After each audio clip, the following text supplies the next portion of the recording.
Tom Rabbit likes to record these. Hey, Tom Rabbit! Hey Roger, how you I'm doing? doing all right. How are you?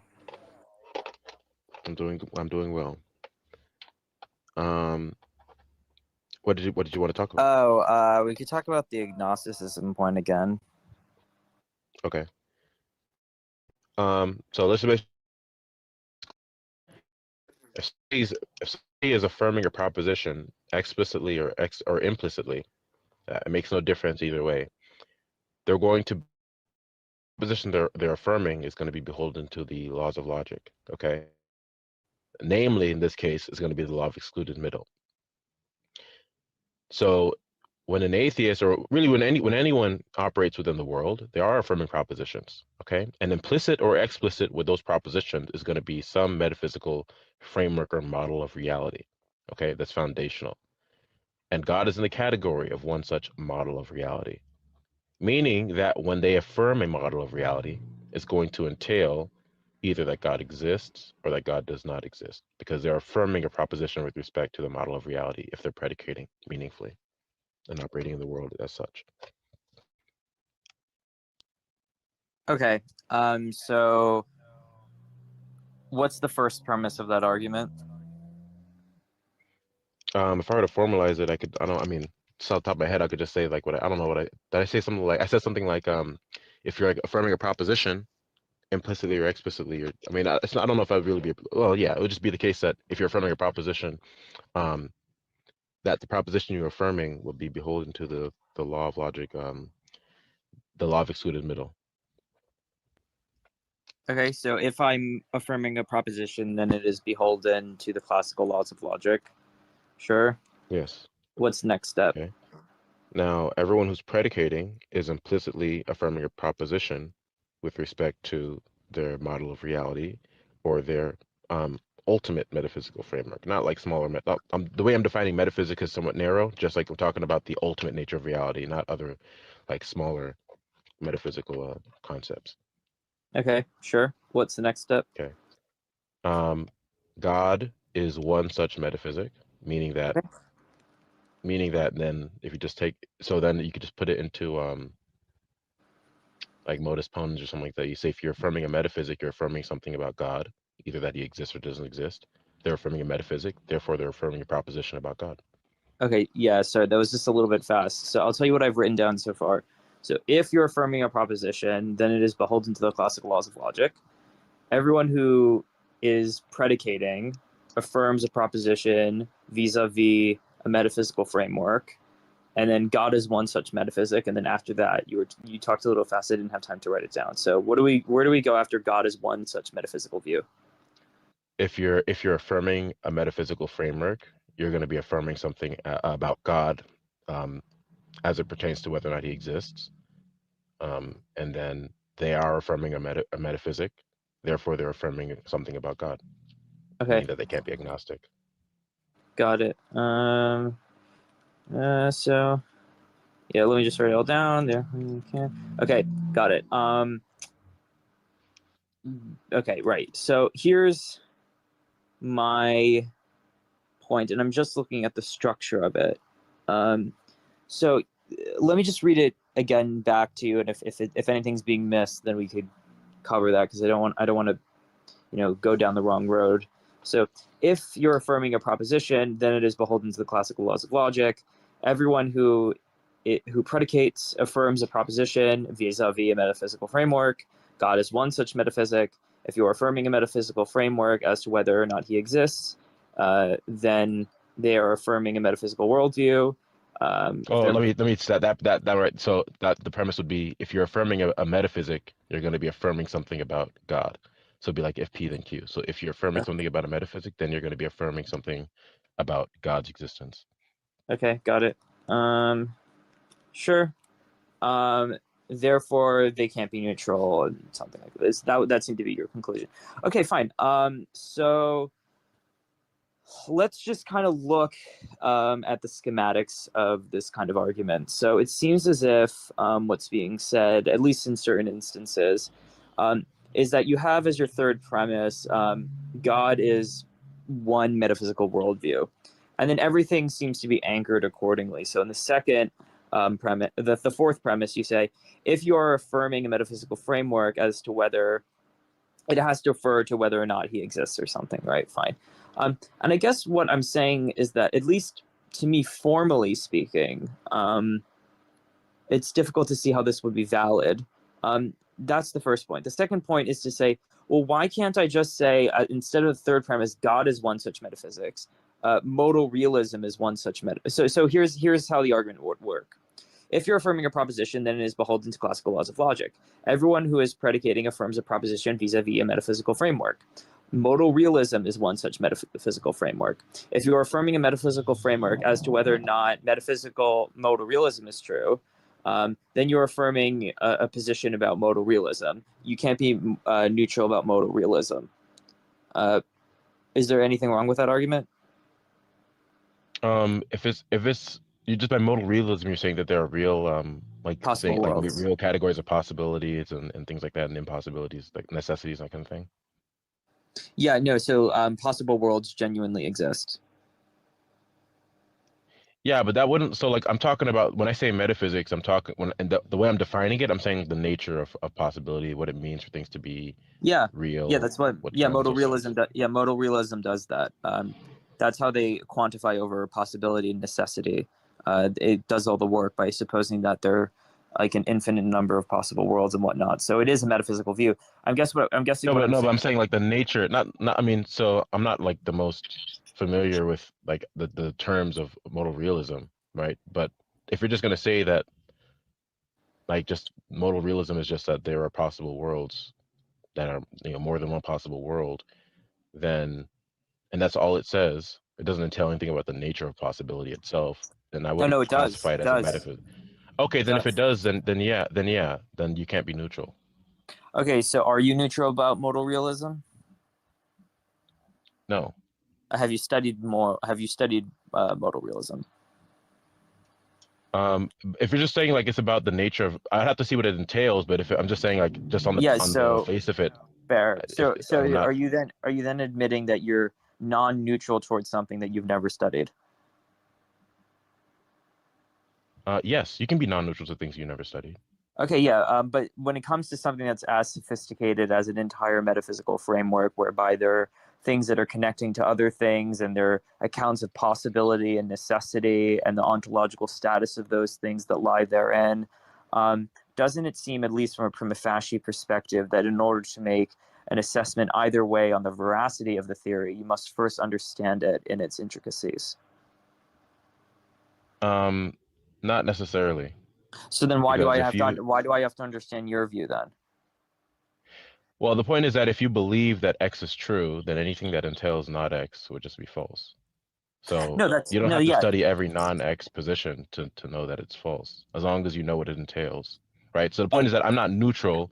I wouldn't be neutral in the sense that I'm going to be affirming a proposition that either is going to entail or entail that this whatever theory you're talking about is true or is not true. Now I'd have to sure. see exactly. I'd have to like now once I'm presented with it, I'd have to see exactly what I disagree with, right? So I could articulate that. But the point is that I'm going to be entailing a proposition as to the truth or the falsity implicitly with respect to the position that you're putting forward. Right. So I guess what I'm trying to say is, from an a priori perspective, I think that Platonism is true. Platonism of the kind that I subscribe to rules out the presuppositional rule. So I have no reason to investigate your view then, right? Well, investigation of my view and agnosticism are two different things. So No. I mean, I But what could I'm answer saying, that. but you made the specific claim that I don't have to investigate the intricacies of an opposing viewpoint or analyze its strengths because before the fact I have this a priori rejection of the view because I know that this other view is true. And so, sort of what I'm trying to say here is that this seems like a symmetrical situation. You can reject non-natural worldviews because you are a priori convinced to the truthity of the truth of your position, and I'm a priori convinced about the truth of my naturalistic perspective. So it seems as though just as you don't have to investigate the intricacies of my version of Platonism, I don't have to investigate the intricacies of presuppositionalism at all to know that it's false. So it seems like, Well, I is think that a result to that you want? hold I would say to hold to the falsity of your position or to hold to the falsity of somebody else's. That's perfectly fine. Like that's not like that's fine. Like you don't have to hold. I mean, you don't have to investigate the intricacies of Christianity to hold a position as to whether or not it's or as to why it's false Okay. So do you think that or when that is doctors, yeah, false. when you think that doctors are in the lab and everything, and they're testing alternative types of medications to see which ones are most efficacious, that if the one doctor really thinks that drug A works, they don't have any duty to investigate whether drug B works because they just think that drug A is going to work the best. No, I Is would say that they do how have is it. that They how it do, works? but the thing is that well, no, I'd say they do. First of all, Oh, so they do. we're talking about. Well, no, let me make sure it's clear. We're saying that it is on the basis of in virtue of the position that you hold to. I'm not just saying that like you never have to investigate claims. What I'm saying is that you're going to be like affirming the falsity of the negation of whatever proposition you affirm just by virtue of the fact that you're affirming a proposition. Okay. Okay, well, yeah, let's So just. I'm not saying that you don't have to do investigation, Oh, right? Ever. oh. What I'm saying is that in order for you to hold to the falsity of a position, it doesn't require you to investigate it Okay, let me ask because you you two just be questions. implicitly affirming the proposition, Two affirming the questions. falsity of it. One, do you sometimes have to investigate positions? You sometimes have to investigate things in order to produce a more informed opinion about it before rendering it false.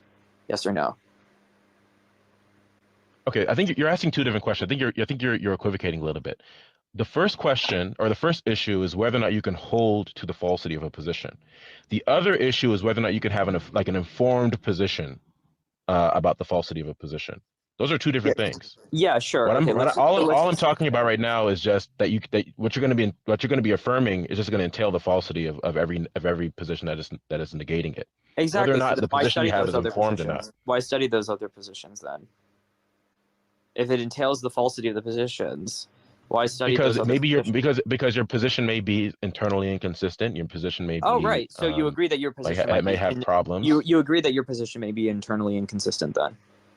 My position, Yeah, because you said your my position position is might. not internally. My position is perfectly consistent with itself, and it But and do you it acknowledge ground it that has it a could? Do transcendental you grounding. do you acknowledge that there could be an inconsistency that you don't see? No, Okay, well then, so it's impossible for. Is it logically impossible for you to be wrong? about the God's existence, yes. Okay, so if it's logically impossible for you to be wrong, you don't need to countenance any arguments to the contrary. Then what's the point in discussing it with people that hold very serious positions, academic positions, if I might say, that run counter to your claims? And not only do those academic positions have self-sufficiency, but those people also understand your view and find the Well, that's a claims loaded want. question. That's a And loaded so, question. well, I mean, it's a question. It's a loaded question because I think there's a right answer here. Well, no, I wouldn't say that their position is self-sufficient. No, definitely not. Not Well, the how do you know positions if you've that never deny God's investigated? worldview. You admitted you never Because I investigated modal realism. How because could you possibly know? I hold that God's essential properties are transcendently necessary for knowledge, intelligibility, and rationality, etc. Okay, And so so what you're if they saying is hold to the that without position, investigating any other view that runs against your position, you could immediately, without studying it, know that it's false. yes, like for example, the Christian God. I don't have to study this is not even like complicated, right? You can have a position on something and not have studied the other positions, right? I think you're equivocating again. No, Now I'm talking about epistemic. Okay, I both hold to the falsity, and I also hold to it. I have an informed opinion about it, right? yeah, There's for also sure. that I've investigated this, of course. I've studied this, I've researched it, um, and so that's gets given strength to what I already know. Yeah. But So yeah, just I mean, going like back this to is what I'm sort of asking, what going back to what I'm asking. Look, I think that what the issue is I'll just lay it out instead of doing it dialectically because it will be a little bit more quick. I think that, and this has been born again and again in the empirical data, that people, when they acquaint themselves with views that are different from their own, there is a veritable tendency to potentially alter positions accordingly. And I guess I would just encourage you in your various endeavors to take a look at some things, like some books that might disagree with you, because I think that that'd be beneficial, not only for you, because I don't want to necessarily say that you want to go to the other side, but it would help strengthen your arguments. And so before casting away, Well, you haven't given a rebuttal. You haven't given a rebuttal to my for my argument that you can't be neutral. You haven't given a rebuttal for that. I mean, all you've said is that, I mean, you might find it counterintuitive. That's all. That's the only defense you've really given. By rebuttal, are you asking for something that ends in a contradiction? Something that would just falsify the notion that you can't be neutral towards God, right? Because Okay. the premises, Yeah, sure. as I've given it to you, it just follows from the premises that if you're affirming something about God, or if you're affirming a metaphysic, that you're following something, or you're affirming something about God in the sense that you're affirming something about the nature of reality, Got and it. God is in such a category, and so then you just naturally be affirming whether or not God exists. You're going to Yeah, be affirming sure. facts either with or without dependence upon God. Yeah, so I talked about this, I think, the other day with Matt. He's the guy that has like the chihuahua with the sunglasses. Not exactly sure who he is. We had this conversation very much at length, and I guess one of my issues with this, and again, this isn't to say that I'm like intransiently stuck in this position, but this is just how things currently seem to me. So when I was presented with the argument, and you can correct me, it's something like this. So we have the law of excluded middle, A or not A, and so those two positions are exhaustive. There's no third option. I agree to that. That's perfectly valid. When Matt Dillahunty says there might be a third option, he's wrong. I agree. Fine. So we have either God exists or it's not the case that God exists. Okay, those are the only two options. One of them has to account for the transcendental laws of logic and whatnot. So I'm just assuming the tag here. One of them has to account for them. But the issue here is sort of like, it just seems like I could cut logical space up in however many ways I want to, pursuant to my ability to formulate a proposition syntactically. So, for instance, I could say either China has committed more war crimes than the United States, or it's not the case that China has committed war crimes in the United States. Those two positions are disjuncts, true disjuncts, if you'd like to say that. Therefore, the prospect of a third of agnosticism is eliminated because of this disjunct. Now, there's an option for No, you that's here. you're misrepresenting my argument. Yeah. So again, What I'm not saying. Okay. What I'm not saying is that the mere fact that it's a true dichotomy is going to commit you to the position that there is no God. What I'm saying is that you are affirming a proposition, right? So let's say by when I invoke China, I'm going to be affirming something about, its war crimes. Okay, and then also, affirming something about America's war. Well, if I'm doing that implicitly when I'm affirming China or when I'm invoking China, then yes, I'm going to be necessarily entailing that either China has committed more war crimes or human rights violations in the United States, or not, right? But that's not the case every time somebody invokes China. They're just referring a lot of times to maybe the geographical location or the people there or the culture. They're not necessarily invoking something about their war crimes. Okay. The point is that when you're invoking propositions or just operating in the world in general, you will necessarily, if you're actually predicating, be invoking a model of reality, a context within which those facts reside. And if you're affirming a context, right, if you're affirming an ontology, a metaphysic, a worldview, then you're going to be affirming something about whether or not God exists, because God is in such a category where either the facts do depend upon him or they don't. So you're going to be affirming something about God every single time, either implicitly or explicitly, you predicate. Every time. It's inescapable. Okay, yeah, sure. So let me just kind of abstract back and get to the original dialectical point that I wanted to go to hitherto, because it seemed as if what the original argument was, from what I've heard from Matt and from what I've heard from others, is that we have this disjunct. The disjunct represents two exhaustive positions. There's no third option. And so because of that, this I don't know position isn't mapped onto these two exhaustive options. Therefore, we need to suspend our agnosticism and take some kind of side. I guess what my issue with this kind of is twofold. One, and this is what I said before, but I have an addendum to it. That's true for all propositions. I mean, like metaphysical propositions syntactically are represented identically to non-metaphysical propositions. So if I had a proposition like either my fan is on the table or it's not the case that my fan is on the table, Um, those are the only two options. You can't be neutral about that. Then we get to this point where you can't be neutral about anything. And if you can't be neutral about anything, then it seems as though you have to know everything. And that seems like a very bizarre conclusion. And so that's just sort of a reductio QED. So that's the first point. The second point is I could see how you could try to save this. One way is sort of what you were hinting at earlier. You could say, well, look, there's some sort of like specialness to metaphysical propositions, even though they're represented logically identically, and there's nothing really to distinguish the two. There's just something special that's not in the syntax, that's maybe in the semantics that distinguishes them. And I say, okay, but now we're going to need some kind of independent argument for that, because now it seems like the bivalence, which you were originally putting forward, isn't really doing the work here. What's doing the work is this is a metaphysical claim. But then it's like, look, there are like an infinity of metaphysical worldviews, right? And to say that I prima facie know the truth or falsity of every single one of them before even lifting up a single page to study them just seems to like violate your duties as an epistemically responsible agent to do a genuine investigation of all the views that are available and then to make an assessment accordingly. You can be very persuaded by a particular argument and then find another book and then be like, wow, I was wrong in that point. And it's that kind of intellectual and epistemic development that is a desideratum if you're interested in, I think, in pursuing the truth. Okay, well, I think you're misrepresenting me and equivocating just a little bit.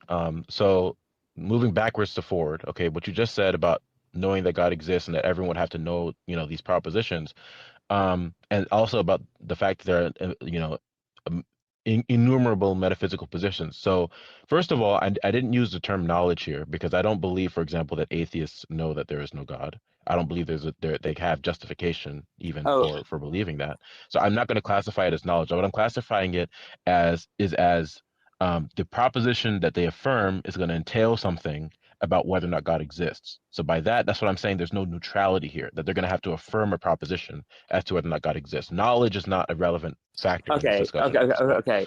Let me just dialectically get at that. So agnosticism is the admittance that the person doesn't possess knowledge, right? It's just, yeah, but I'm not like, so yes, the way I verbalize, well, so like that's how. So agnosticism, when it was originally coined, it was by as Huxley. Like for knowledge and belief, right? Yeah, by Huxley, right? And so what I'm talking about, I'm just verbalizing agnosticism as a position of neutrality, that they're neither affirming nor denying the proposition, right? So justification here at this point, I'm not really referring to justification. That's just how I'm using the word agnosticism, just to refer to the fact that they're neutral. Okay, so they're neutral, so they don't have knowledge about the particular subject in question. No, not knowledge. I'm just saying that they don't have their beliefs don't entail something. No. So what I'm basically saying is that before, what you were saying was, look, here's this disjunct: either God exists or God doesn't exist. You can't be neutral about this, which means that you have to either position that God doesn't exist or you affirm the proposition that God does exist. And those both seem to entail some kind of knowledge claim. Like, I know that God exists or I don't know. And with like suspend judgment and say that they don't know, in which case agnosticism would be affirmed. Well, no, I actually, no. So the thing is that I believe that atheists are arbitrary in the reasoning. So I'm not going to classify their belief as knowledge, right? I'm not going to classify their beliefs as some sort of justified reasoning that's like non-arbitrary or non-motivated, right? I think that their belief in the not God worldview is out of motivated reasoning and their desire to rebel against God. So I'm not going to classify their belief as justified. I mean, that's because wouldn't it just be the genetic fallacy, though, to say that because someone's reason is motivating, the reasoning is false? No. That's not what I'm saying. I'm saying that they're not justified. I'm not going to classify it as some sort of justified true belief. Okay, yeah. Well, I mean, that would still be a genetic fallacy. Just because motivated, the reason is motivated, it's irrational. I mean, where's the valid rules of inference that get you to that point? I mean, for instance, let me give you an example.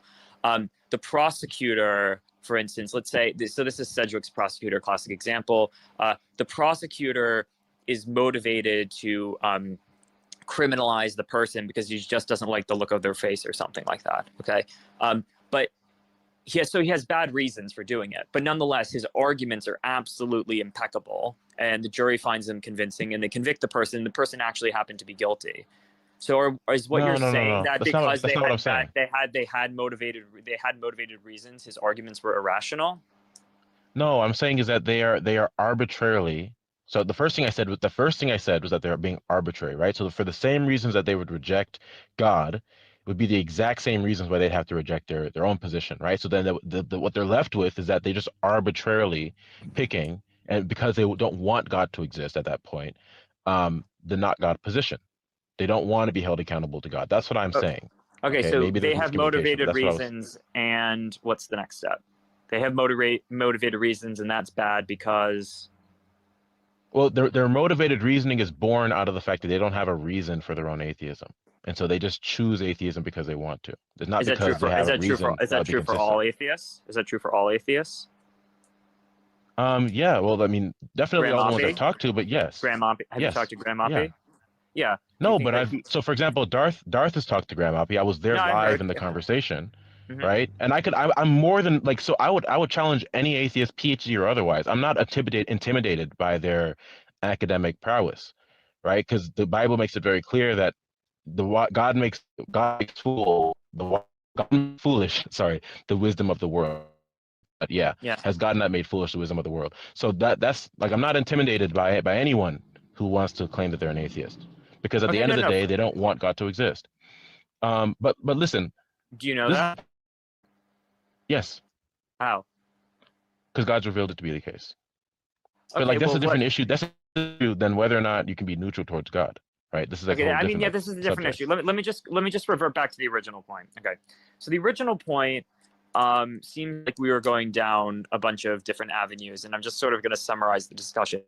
So the first point I made was that if you're going to rely on this disjunct in order to render the conclusion that agnosticism is not a viable position, it seems as though I can't be agnosticism about anything that results from a disjunct. And because of propositions form laws of logic of disjunction introduction, and follow any disjunct I can't be agnostic about. So it leads to skepticism. Right. Okay. But if that's not your argument, then you have to change it from this whole disjunct thing. Because in the beginning, you did say, and it's a recorded conversation, that there was a disjunct and that the disjunct was the important thing. Great. Now we move away from that. Then it seemed like what your next step was to say, like, well, there's just something intrinsically metaphysically interesting here. And then I say, okay, well, then it's the case that we can't be agnostic about any metaphysical position.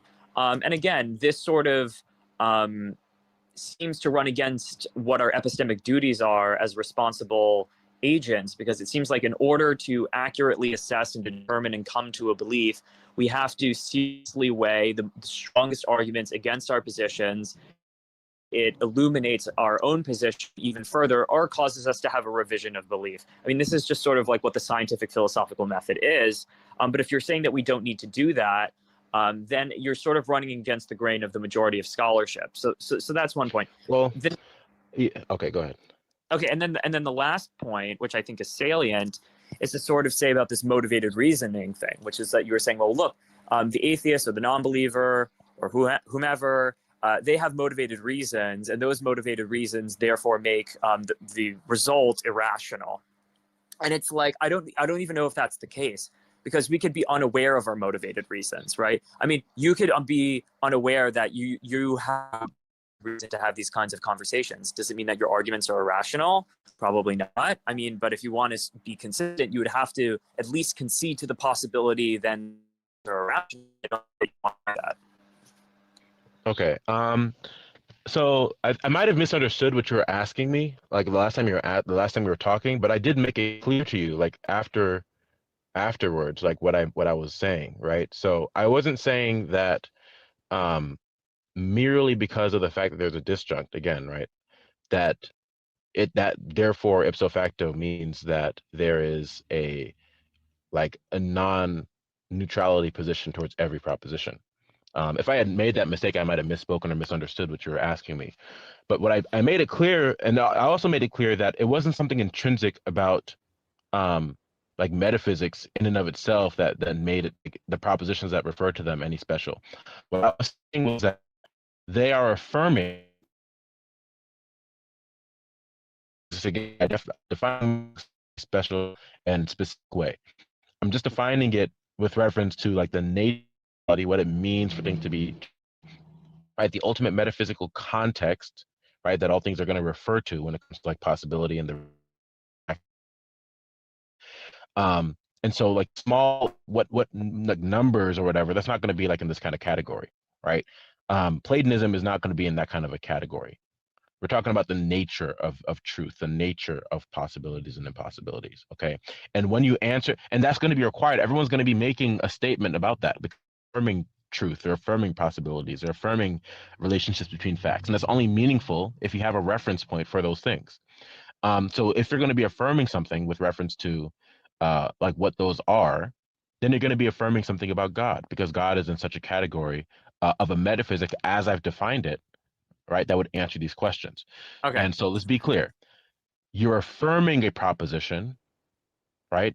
And so if you're affirming a proposition, you're going to be affirming the truth or the falsity of whatever it entails, right? That's what I'm saying. I'm not saying that merely because there's a proposition out there and that it's only true or false that you're going to be affirming. I'm saying once you're affirming a proposition, which you are in a metaphysical case, then you're going to be doing this. And it's just true for anything where you're like implying like something either implicit, like when you're making a proposition either implicitly, or you're verbalizing a proposition either implicitly or explicitly. Okay. And so metaphysics would be in such a category where you're going to be implicitly or explicitly affirming something. But there are plenty of other categories, right, where you could be implicitly saying something and you're just going to be entailing something, right? And just have to, it's just Okay, going to mean that one you're quick point. saying something. Syntactically as opposed to semantically, could you tell me the difference between one proposition P and another proposition P without knowing anything about the content? The answer is no, right? Yeah. Do you agree that metaphysical propositions are represented as P? You just mean like they're just like, you mean a metaphysical proposition, like a proposition about a metaphysic? Yeah, like P or something like that. We can make Yeah. it predicate Okay. or modal. Okay, yeah, sure. Do you agree that non-metaphysical propositions are also represented in a similar fashion? Yeah. Okay. Do you agree that I can make disjuncts of both of them? Yes. Okay. So in the left-hand case, the one with God, the disjunct denies the possibility of agnosticism, right? But we have something on the right that's logically identical, but No, it no, no, no. allows So for then no, I don't accept agnosticism. that. Okay, which part don't you accept? I'm not saying that the mere existence of the disjunct is makes you non-agnostic. That's not what I'm saying. Like, so this, I keep making this point. That's not my argument, Okay, so then what? right? If What's that doing was the the work? impression that I was giving to you, that's not like. So I made this clear. So look, what the point is that you can't be neutral is the fact that you are going to be implicitly affirming a proposition because you're employing a metaphysic. Okay. So anytime you are affirming a proposition, look, let's just make this clear. Anytime you're affirming a proposition, you're going to be entailing things, right? You're going to, of course, entail the falsity of its negation. Okay. And so that's what I'm saying. We understand that that's the case. Now, the rebuttal to this would be either that like God isn't in the category of a metaphysical like framework or something like that, or you're not invoking a proposition, right? Like with reference to God, like if you're or like you're not invoking a metaphysical proposition, right? That would have to be the response. Um, and so the point is that you are invoking, you are affirming a metaphysical proposition every time you predicate. Like, do you deny that that's the case? Yeah, I think I want to go back just a few steps. You said quite a bit. Let me just try to do this dialectically. Okay. So do you agree that it's either the case that your propositions refer, and I'm just trying to use your language, either your propositions refer to something, I'm going to say ultimate or almighty or however you want to cash that out, or it's the case that they don't? Yes. Okay. And then to me, the second thing that you're saying is that it's not the case that your statements don't refer to something ultimate, right? Right. Okay, therefore they refer to something ultimate. Exactly. Is that kind of what you're saying? Right. Right. Or they just make a reference to like something in that category, right? Exactly. Yeah, sure. Could I give you the formal structure of that argument? So the first premise is A or not A.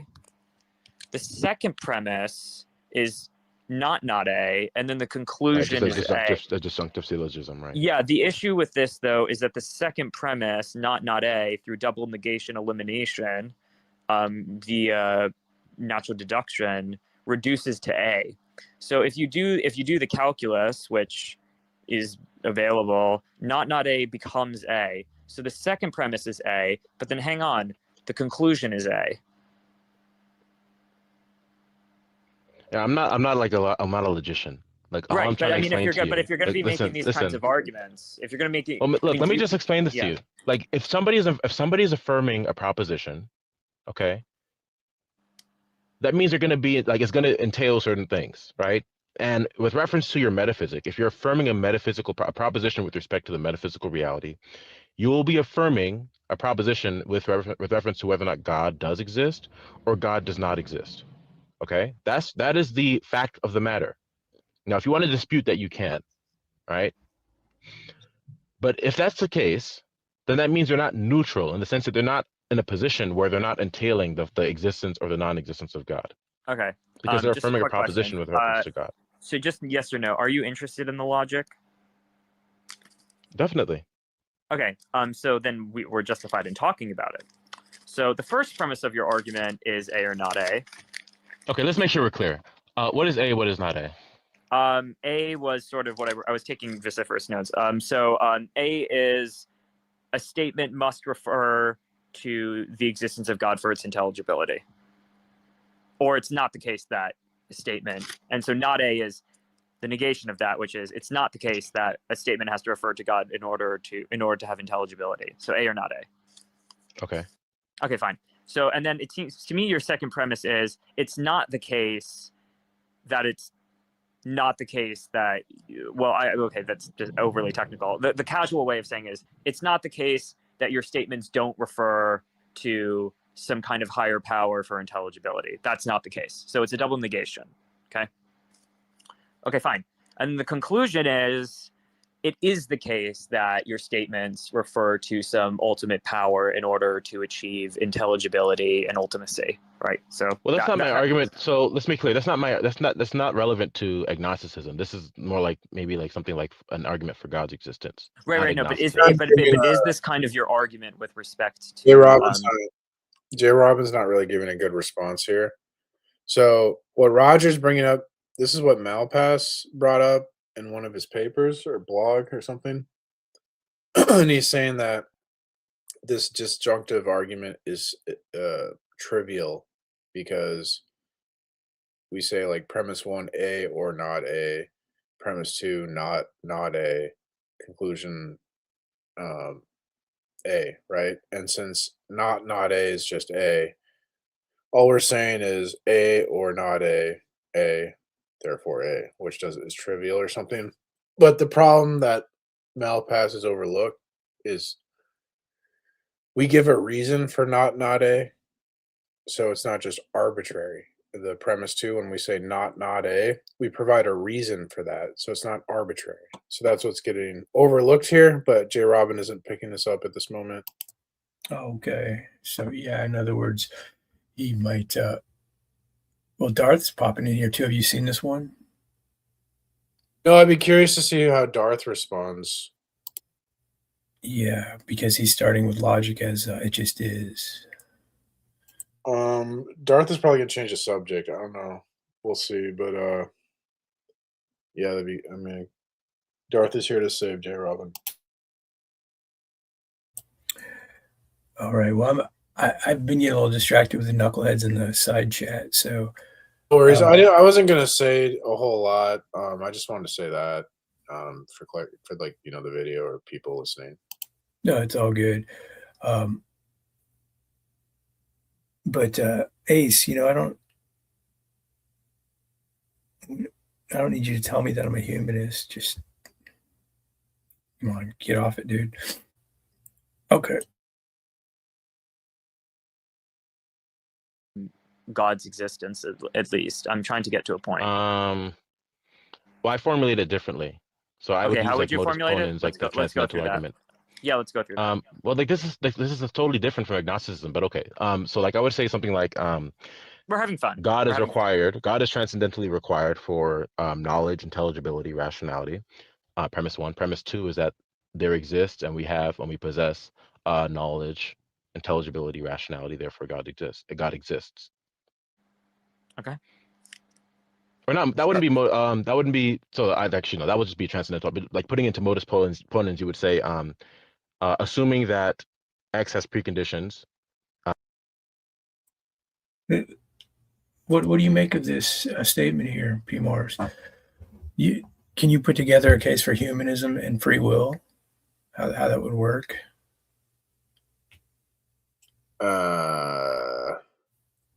Well, humanism leads to slavery. It's basically a materialist position, isn't it? Well, any human attempt at liberty ends in slavery because God is necessary for liberty. So Well, it's going to be arbitrary on the matter. I don't know. I don't. I think most people believe in free will. So Yeah, but I'm saying, how do you even account for it as a humanist? I don't know what. I don't think I mean, there's humanists that believe in determinism. So I don't see what that. I don't know. I think that's. Well, either one of them. I don't think humanism and free will is like related, really. Right? So Yeah. So I don't know. All right, I'm trying to focus in on the video a little bit here. X exists. If X exists, then the preconditions for X exist. X exists, therefore the preconditions for X exist. X would be God, or sorry, X would be the knowledge, intelligibility, rationality. The precondition would be God. So then the conclusion would therefore be that God exists. Okay. So just so I'm clear, I understood everything that you just said. Are we now willing to cast aside the original formulation of the argument, which is either it's the case that God grounds all intelligibility, or it's not the case that God grounds all intelligibility. It's not the case that God does not ground all intelligibility, therefore God grounds all intelligibility. Are we affirming that argument or rejecting it? Well, I mean, disjunctive syllogisms are valid, like deductively. No. Yeah, I'm So, just saying. I just want to know whether or not yeah. I have your assent to that argument. Yeah, that's not the argument. That's not the argument I'm making. So, Although but I do you could probably reject? formulate transcendental reasoning in that. Do you reject that argument? No, I don't reject it. It's just not how I mean, I'm pretty sure I could formulate transcendental reasoning in that. Oh, so you accept? But But so if you don't reject it, then you accept it. Sure. Okay, so you do accept. Yeah, it's just either the case that facts are grounded in God or facts are not grounded in God. It's not the case that facts are not grounded in God. Therefore, facts are grounded in God. Right, perfect. Let's talk about this. This is the stuff that I have something at least worthwhile saying about for anyone in the audience that's interested in logic or not. So if you actually write this out, which I encourage everybody to do, you do A, and then you do a little V, and then you do not A, and then the second premise A is or not A.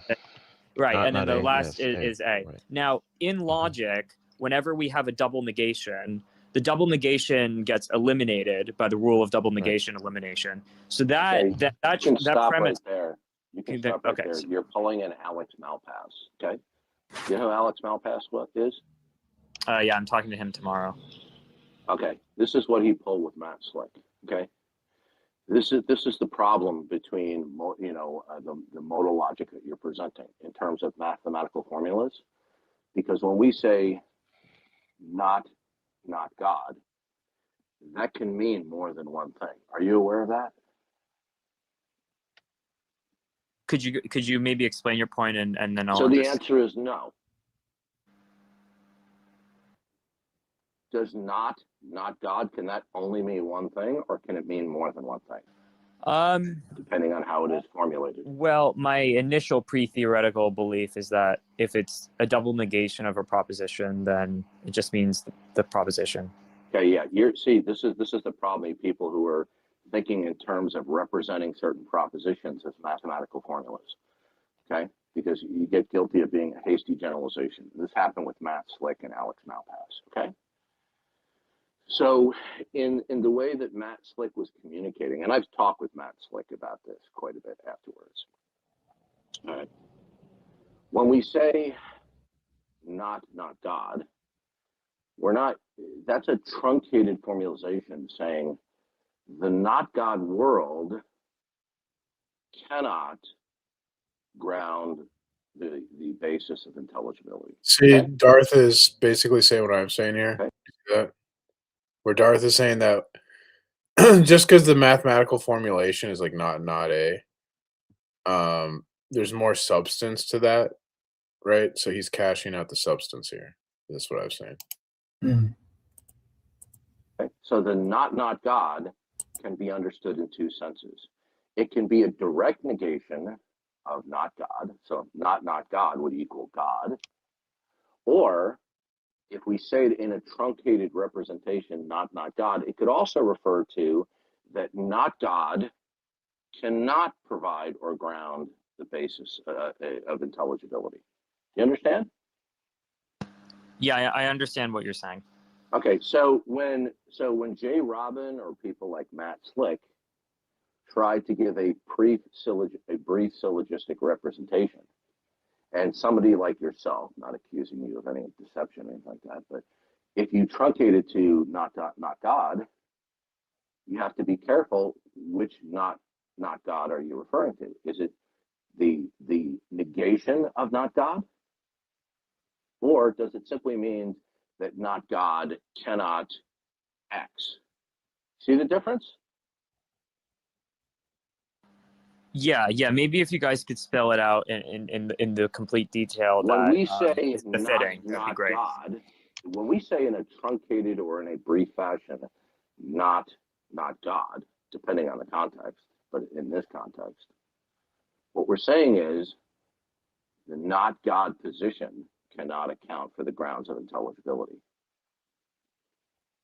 It doesn't, the not God, whatever that is, cannot provide for intelligibility.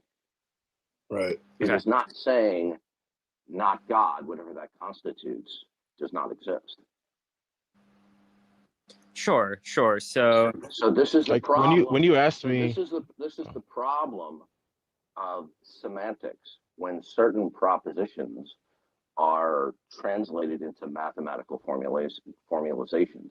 A lot of times there's not a problem, but in this case there is a problem.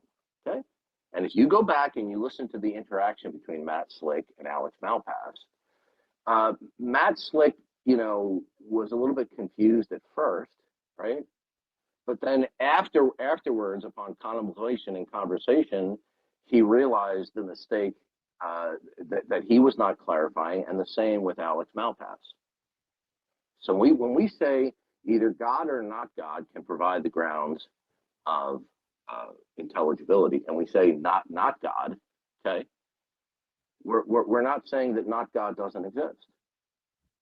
Okay, so it would you have to be careful. Jay is not saying not God in the sense that not God doesn't exist. okay, yeah, for sure. Although that is his ultimate position. yeah, But when I we're mean, talking about God vis-a-vis God, or I should say God versus not God, right? Providing the grounds of intelligibility. Either it is the case that God or not God provides for the grounds of intelligibility. If we say not God, that we are not saying God in that formalization. Because Although it could be interpreted that we speak in sort of a truncated fashion. We're just kind of like, it's like shorthand. We're not filling in the blanks necessarily there.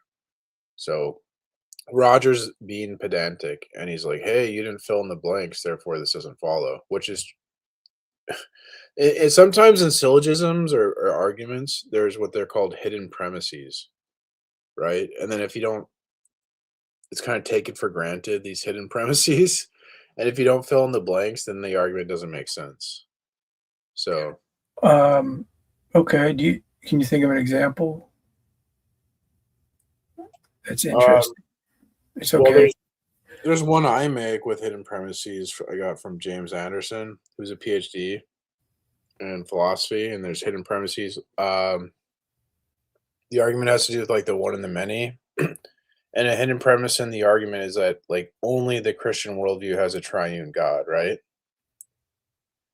So Well, possibly the Hindu.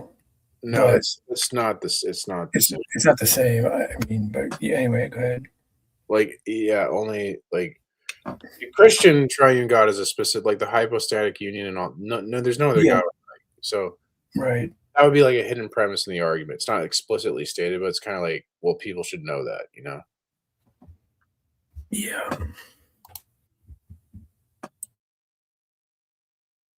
That way in terms of a mathematical representation. That's a truncated form of saying not God does not have the capacity to ground the basis of intelligibility. So when you phrase it that way, it is not a negation that not God doesn't exist. We're just simply saying the not God position cannot ground the basis or principles of intelligibility. Okay, so it's more of a conditional formula. I have a question really quickly for you. I mean, when you asked me if I accepted it, were you asking me if I thought it was valid? Oh, I was asking if you thought it was a good argument. Oh, well, I mean, if you're gonna formulate it in the way where it just says, you know, God exists, therefore God exists, that's why I told you I didn't use the argument. But my understanding was you asked me, at least I was understanding that you were asking me if I thought it was like a valid argument, which of course it is, and you would have to accept that too. But I made it clear to you that I didn't.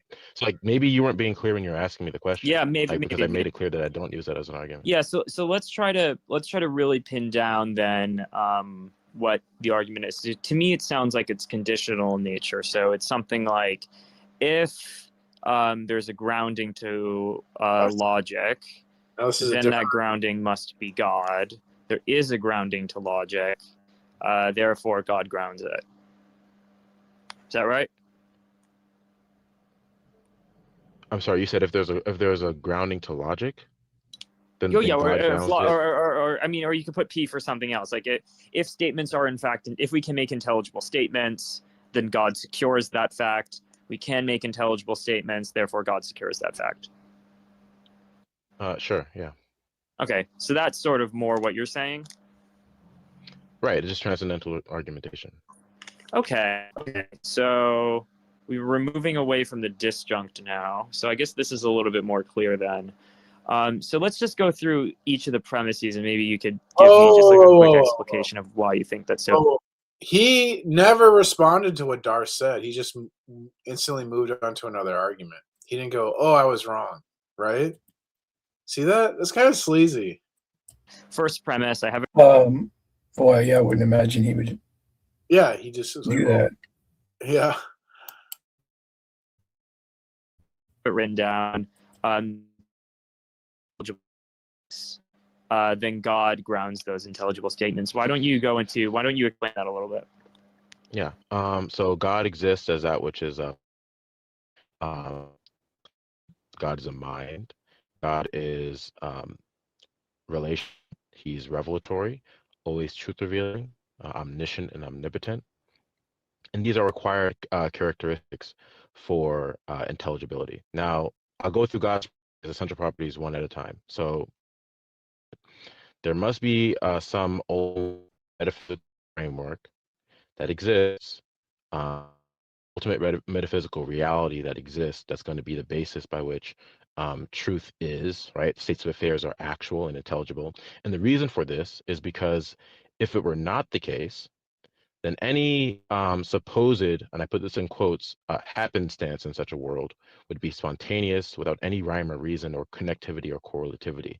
And this is just analytic because of by metaphysics, we're just talking about some sort of reality that would ground that these things are real, right? Aside from that, then there is no fundamental basis by which these things exist, right? So they just exist out of spontaneity and not out of any real grounding. Okay. So that's why there needs to be an ultimate metaphysical reality. Do you accept that? Well, let me see if I could repeat the point back to you. It's just to make sure I understand it. And then That's good. Trying to steel man, offering to steel man. That's a good faith, I think. That's and then he's trying to be slippery, but you don't hear that often.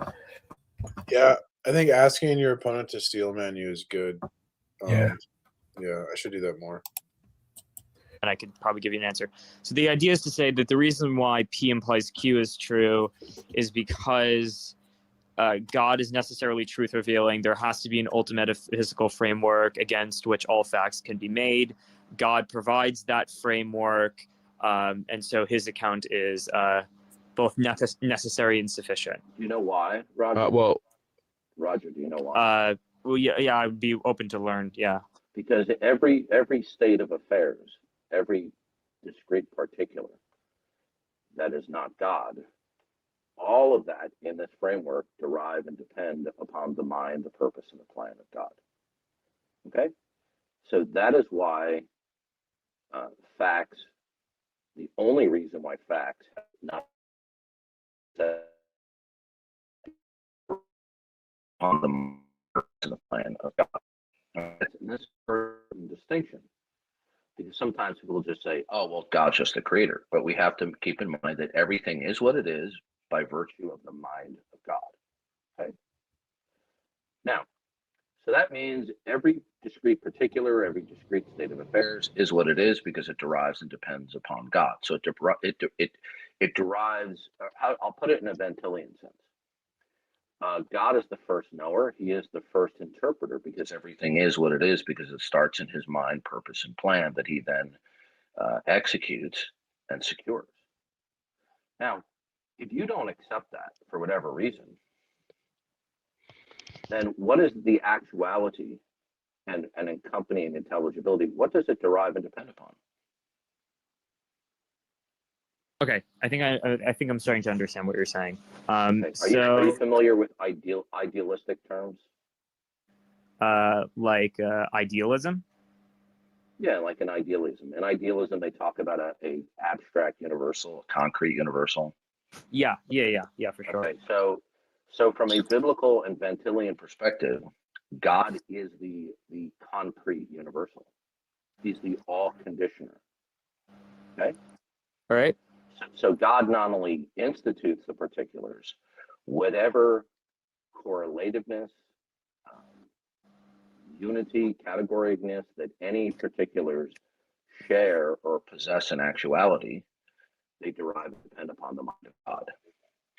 If you choose not to accept that, inherently when you invoke things, you're going to be invoking either explicitly or more usually certain levels of categories and unity among diversity. Even if you try to lapse into solipsism, you will still be doing that.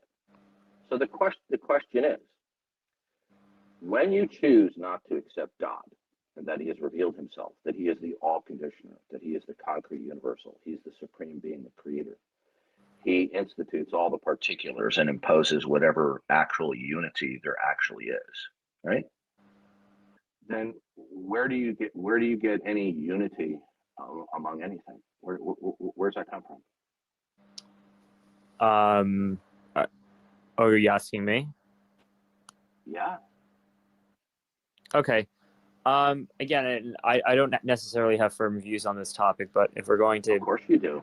Discuss it. Of course you do. You have a view right now that it is not necessary to reference the necessity of God when you invoke facts. Okay. Yeah. That is your position. Yeah, I suppose because so. if it wasn't your position, then your position would be that it is necessary. Yeah, see how he has to extract that out of them for them to be honest about their position. He has to slowly tell them it has to do all the work. Yeah, they don't want to commit to anything, so then because they can't defend their view. Your predications, propositions, putative facts will either be invoked with reference to the necessity of God or without. And if you choose specifically not to adopt that your predications, propositions necessitate referencing the necessity of God, even implicitly, you are staking out a position in spite of the fact that you're claiming you're not. Okay. To say okay to that is kind of, it's a reveal. He's like, yeah, you kind of caught me. I'm trying to be slippery. I mean, that's what I'm hearing. Yeah. So. So this is a question I asked Dr. Graham Oppy, fairly famous atheist author. Are you familiar with him? Yes. Yes. Okay. So he tried to do his, routine. And he's a cordial guy. I like him, but I was disappointed that he was so evasive and wanted to get rid of me because I wasn't rude or acting unbecomingly. He tried to say that natural. Oppie and Darth were kind of talking past each other because right at the beginning of the conversation, Oppie declared that he wasn't interested in the project of convincing other people of his view. And then Darth kept asking him how he establishes the veracity of his view. And then he kept going to like parsimony. And Darth was saying, well, that just means you prefer it. And then Oppie was getting confused because I think Darth was looking for like, how do you prove your view? And Oppie was saying like, basically, I just assume these theoretical virtues that I like, and this is the view I like. So yeah, I've tried to listen to Oppie. Go ahead. Oh, they're just talking because I think Darth didn't really catch that Oppie was saying like, well, I don't prove my view. It's kind of a thing I like. And then he kept describing like the reasons why he prefers it. And Darth's like, no, I want you to prove it. And then, so yeah, that was a missed opportunity. But right. Because Darth could just say, so you're basically just saying the meaning and value and purpose of your life is a preference of what you like hedonism. But the thing was, Oppie was like open with that up because right up front he goes, "Well, I don't prove my view. It's just like I'm not interested in that project of proving my view." That's what he said. And then he's like, he's not interested in a project that's impossible. Yeah, so it's kind of but Darth missed that, right? Yeah. So they're kind of talking past each other because then Darth kept trying to get him to prove the view. But in Oppie's mind, he had like communicated, well, I told him that I don't do that. So then they just kind of talk past each other, which is unfortunate. But I guess they don't really have much to talk about if Oppie's just going to concede pretty much like right away. Yeah, I tried to listen to Oppie on presuppositionalism, and it was just something like, well, we don't find that it's too important. We don't favor that. Like that's all he basically said about it. Well, that's true. He's not wrong. Academia doesn't really care about metaphysics. They just because rather than address Hume, academia ignored Hume. So because it's like everyone's doing it, right? Kind of Oppie's like, well, everyone is ignoring Hume, so I'll ignore Hume. You see what I'm saying? Yeah. As precepts were like, no, we shouldn't ignore Hume. Hume was onto something. And then they want to go, oh, you're like old fashioned or something, or like academia, And he's right, because transcendental arguments they fell out of favor. They're not really popular. They're hardly talked about. Oppie's not getting to the truth of the falsity of the matter. He's going with consensus and popularity and tradition and times. Yeah, he's abandoned truth. They've abandoned the project of truth. And, you can let him have that if he doesn't want to address not from an is. Whenever he engages in arguments, you just have to pay attention to the implied oughts and say, okay, well, since you've ignored this aspect, this major pillar of philosophy, you can't move this point forward. If you're adroit enough, you can do that with him. But he might even say like, oh, I'm not trying to have a position. I'm not trying to convince you, like you're saying, which is revealing in itself to get like a major philosopher who's renowned and looked up to, saying, well, I can't really move my position forward, but here's my opinions. Like that. I think that's powerful to get him to say that. I did a video on Malpass, and he basically says the same thing, where like there was an atheist YouTuber who's like kind of big, and he got destroyed by Jay Dyer. So he had like his friends are like, you should talk to Malpass. He's a PhD in philosophy, right? You talking to Eric, right? From Myth Vision. Yes. And so they had their little cope session, and Myth Vision's like, he wanted to know, like, geez, if I talk to Jay Dyer again, how do I answer him? So he basically runs tag on Malpass. No, that's when he comes up with toast, right? And Malpass, the look on Malpass's face when he asked them the tag question, like, how do I answer? Like, how can the non-God world account for things like logic? And then the look on Malpass's face. Yeah. He's like, how am I going to handle it? Because it's easy to kind of dismiss a Christian, right? But this guy's not a Christian. So he has to kind of, I don't know. And Yeah. basically his answer was, well, we just don't answer their questions. We don't ask questions. That's what he said. Avoid them. There it is. Naturalism, which is his version of atheism, is to be accepted because it's apparent, whereas God is not. And by implication, he was saying that naturalism, or just the world around him, just all the stuff around him, just simply is and possesses intelligibility. So I asked him the same question I'm asking you. Well, intelligibility is going to require that there are any of levels of unity among diversity when you start talking about things. Even if you just talk about your own consciousness from one moment to the next, or from one time to another. So I asked Graham Oppie, where do you get unity among diversity in your quote naturalistic world? Too bad about his mic.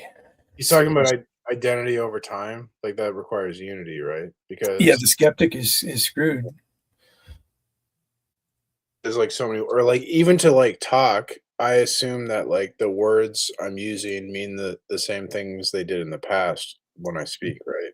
David Hume, induction, right? Yeah. They just want to ignore Hume, and Hume is basically one of them. That the vocal cord movements I make will resemble the same sounds that they did in the past when I made the same vocal cord muscle movements, right? Yeah. Yeah, there's so much to be pointed out when you just discard unity. It's just you can't do anything. It becomes, it becomes an odd walk of faith, doesn't it? At that point, like you have to have extreme faith to be a skeptic in a sense. That's why Darth hammers on it. Unity is so fundamental that we take it for granted. We don't think about it, but it's involved in literally any time you say anything. It's impossible to do anything without unity. And then I'm debating the guy, and I made an argument that like only the Christian worldview can ground unity. And he's like, "Why do we need unity for intelligibility?" Mm. I don't say that. I mean, that's a great reveal for you, really, to have your opponent say something like that. I said, well, because without connections between facts or connections between events, you couldn't even explain anything. And he's like, why should I think that? It's like, are you kidding me? I was like, what do you mean? Like, if P, then Q, if they don't connect, how do they explain each other? You need to make an argument. It's like, dude, I'm making an argument. Yeah, I think like I've heard like Cy Ten Bruggencate handle that. Like when someone does that, he'll say something like much like Pizza the West over the ridge. And he'll just start saying nonsensical things and like, what are you talking about? And he's like, oh, I thought we were getting rid of, unity and intelligibility. Or do we want to bring them back in now? That type of thing, to wake your opponent up a little bit. Yeah. Without which you won't be able to invoke that the natural world is intelligible. You want to know what his brilliant answer was? He said, oh, I see books on my shelf. And then he proceeded to get rid of me. I clipped that. Because he knew he couldn't ground the actuality and the basis of unity among diversity other than the fact that he believed it. So when you purposely refuse to acknowledge that God is by virtue that he's revealed himself, you are implicitly claiming, whether you realize it or not, that you can speak intelligibly about your world, right? Because there's unity among diversity. Well, where's the unity come from? Since God is not the concrete universal, the all conditioner, What is it that imposes and sustains any unity among diversity? Right. So if you wanted my answer on this, I suppose that, again, my Platonic leanings are going to come through, but I suppose that if we're talking about the problem of the many and the one, the idea is to say that that unifying force that coheres a series of discrete elements together into some kind of unified whole would be these ideas of Platonic forms. They participate in this general form, and then that form instantiates itself into reality. I'm not hearing a clear answer. You see, like he's like, this is what you say in this case type of answer. It's like it's not really necessarily his worldview. He can't really continue the conversation or finish it. He's just like, oh, here's what I'll posit here because I've studied philosophy. I call this the smoke screen. This is like Yeah. he's throwing out jargon. And to like a layperson, if you don't know anything about philosophy, it sounds like he's giving Darth a response. It sounds like, Well, no, I mean, in a sense, he is. He's bringing in Platonism, Platonic forms, right? Which is relevant to what Darth is asking. But Darth is asking, is that your worldview? Can you unify that in this conversation, right? it's like semi-relevant. But even the way he's saying, look the way he's saying it, like he's like, oh, here's what you do here. No, but he's trying to. Here's what it's a game. You got to think like you're thinking like, oh, these people are like being honest, right? But like they're playing a game, like so. He's trying. They're thinking optics. They're not thinking truth. They're thinking if I throw up a smoke screen, pretend to like give an answer, and just use like these big jargon words in philosophy, it will. And so it's sort of semi-related too. It's not completely off topic. It's semi-related. So he's doing this intentionally. So it looks to a layperson like, oh, he's responding to Darth. And then Darth is going to get mad because he's not answering the question that Darth asked. And he's kind of giving him philosophy babble. So that clues Darth into like, well, this guy knows what he's doing. He understands philosophy enough that he should understand he's not answering the question. And so Roger's going for like, he's trying to, it's a game to make Darth mad. And then look innocent, and then Darth boots you, and then oh look, Darth's the bully. That's the game. That's what they're trying to do. Yeah, I'd agree with that. I see that. Yeah. I suppose that, again, my Platonic leanings are going to come through, but I suppose that if we're talking about the problem of the many and the one, the idea is to say that that unifying force that coheres a series of discrete elements together into some kind of unified whole would be these ideas of Platonic forms. They participate in this general form, and then that form. It's totally vague, right? There's no substance there. It's vague. Well, yeah, even the way he said it, he's like, oh, just lean on Platonism, and this is what I'm going to answer with. And Darth is like, what's your worldview? But he correctly identified the problem. He understands what Darth is talking about because of his response. So we know he knows what Darth is talking about when Darth's asking, but then he like purposely gives this really like vague non-answer. Well, do you think it like there's a sense of honesty within him, because it isn't his position that the Roger guy is, if you really ask him, isn't his position, his epistemology, like, I don't know. I don't really know anything for certain. So he's like, he accepts that philosophy, autonomous reasoning is a game. They don't want to be open about that because it sounds dumb. If they actually say their position like that, it sounds dumb. So they do these games. Yeah, if they came out right out and said, well, it's a game, kind of goes to the guy who studied the most, who can give the most answers, but nobody really knows for sure. Like if they came out and said that, yeah. Usually these guys, it's like they've read these things about philosophy and no one in their real life is interested. And they just want to talk about, oh, I read this obscure thing and like, let me tell you about it. This weird text or something. Yeah. Oh, here's an idea. Form instantiates itself into reality. I'm not hearing a clear answer to my question. Is there something that is fundamental and ultimate? The forms that institutes and secures unity among diversity. Abstract objects. Abstract objects don't stand in causal relations. Yeah, no, you're What does the number number 3 cause anything? no, it doesn't. Good. Abstract objects don't stand in causal relations. So when you reason in your mind, either explicitly or implicitly, that God is not necessary, then there must be something else conceptually that is necessary that provides the unity among the diversity of your existence, including your conceptualization of yourself from one time index to another, such as that there's identity over time. Even identity over time is an invocation of unity among diversity. So what is it then, since God is unworthy of your belief, in your view, what is it that institutes and secures unity among diversity? Platonic objects. We just went over that.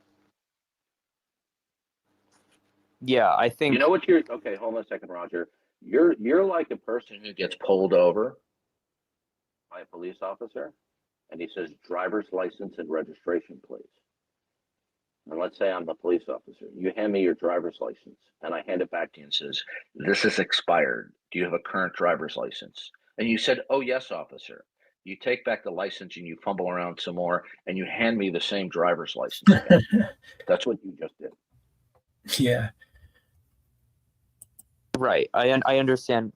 I understand why you might feel that way. So what is it, since God is not necessary in your view, what is it that institutes and secures the unity among diversity so that you can speak intelligibly, not only about rocks on the side of the road, but even the coherence of thinking of your own self, okay, in terms from one time index to another?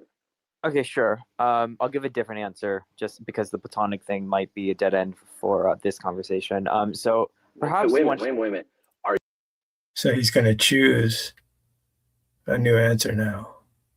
Cool.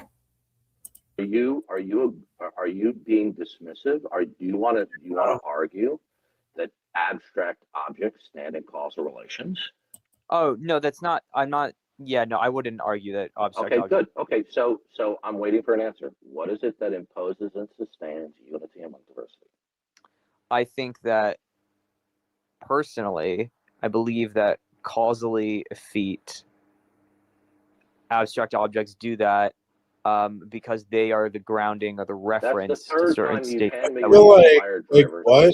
Dude, like this is like, what does the Bible say? Like a dog goes back to its vomit, fool repeats his folly. Pretty sure that's in the Bible. Yeah, it's in Proverbs. Yeah, he's just reaching for anything. He's like, I'll try platonic forms. Wait, he just agreed abstract objects won't answer the question, and then he went right back to. I know that. Am I crazy? Like, what in the hell? He's struggling. That's why I'm saying it's a game. He doesn't know what else to say. He knows he has one answer. He's read one thing. He's like, I'm going to do this gotcha. When it doesn't work, he just goes back to it. Yeah. Dismissive? Do you want to argue that abstract objects stand in causal relations? Oh no, that's not. I'm not. Yeah, no, I wouldn't argue that abstract. Okay, I wouldn't argue that. He says, right? Good. Okay, so I'm waiting for an answer. What is it that imposes and sustains unity among diversity? I think that personally, I believe that causally effete abstract objects do that. What the hell? Do you see that?